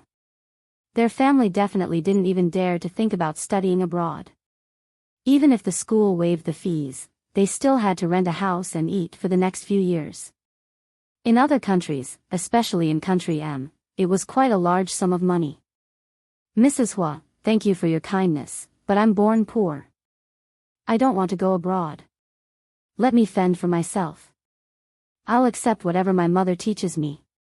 You, on the other hand, time is precious. Don't waste your time here. Okay, take your men and leave. I need to do my homework. Jiang Hong faintly glanced at Hua Min. You may still be too young to understand the importance of material things. That's where you're wrong. It's precisely because I know the importance of material goods that I went to second high. But, if these materials come with conditions, we won't accept them because we're not old cows. We don't want to be led by the nose. Hearing what Hua Min said to Jiang Hong, Hua Xiqian almost burst out laughing. Originally, he never liked to get involved in Jiang Hong's matters. From the bottom of his heart, he was disgusted by this old woman. However, Jiang Hong was going to Hua Min's house today, so he pretended to be a good boy just to see Hua Min. Reality proved that it was the right choice to come. Hua Min was too charming when he insulted others. Hua Xiqian liked him very much. However, he still didn't show it. You child, you really don't know what's good for you. You're the second person today to say that I don't know what's good for me. Instead of scheming and using us, why don't you think of a way to deal with Xinjiani and her daughters? You. Jiang Hong choked on her words and was at a loss for words. You're tuning into the LoveLore Library YouTube channel. We're so grateful for your support, and don't forget to subscribe to join us on this incredible journey through captivating stories. Your generosity through donations truly makes a world of difference, as it's the primary source of revenue that allows me to expand and enhance this channel for you. Thank you from the bottom of my heart for being a part of this adventure.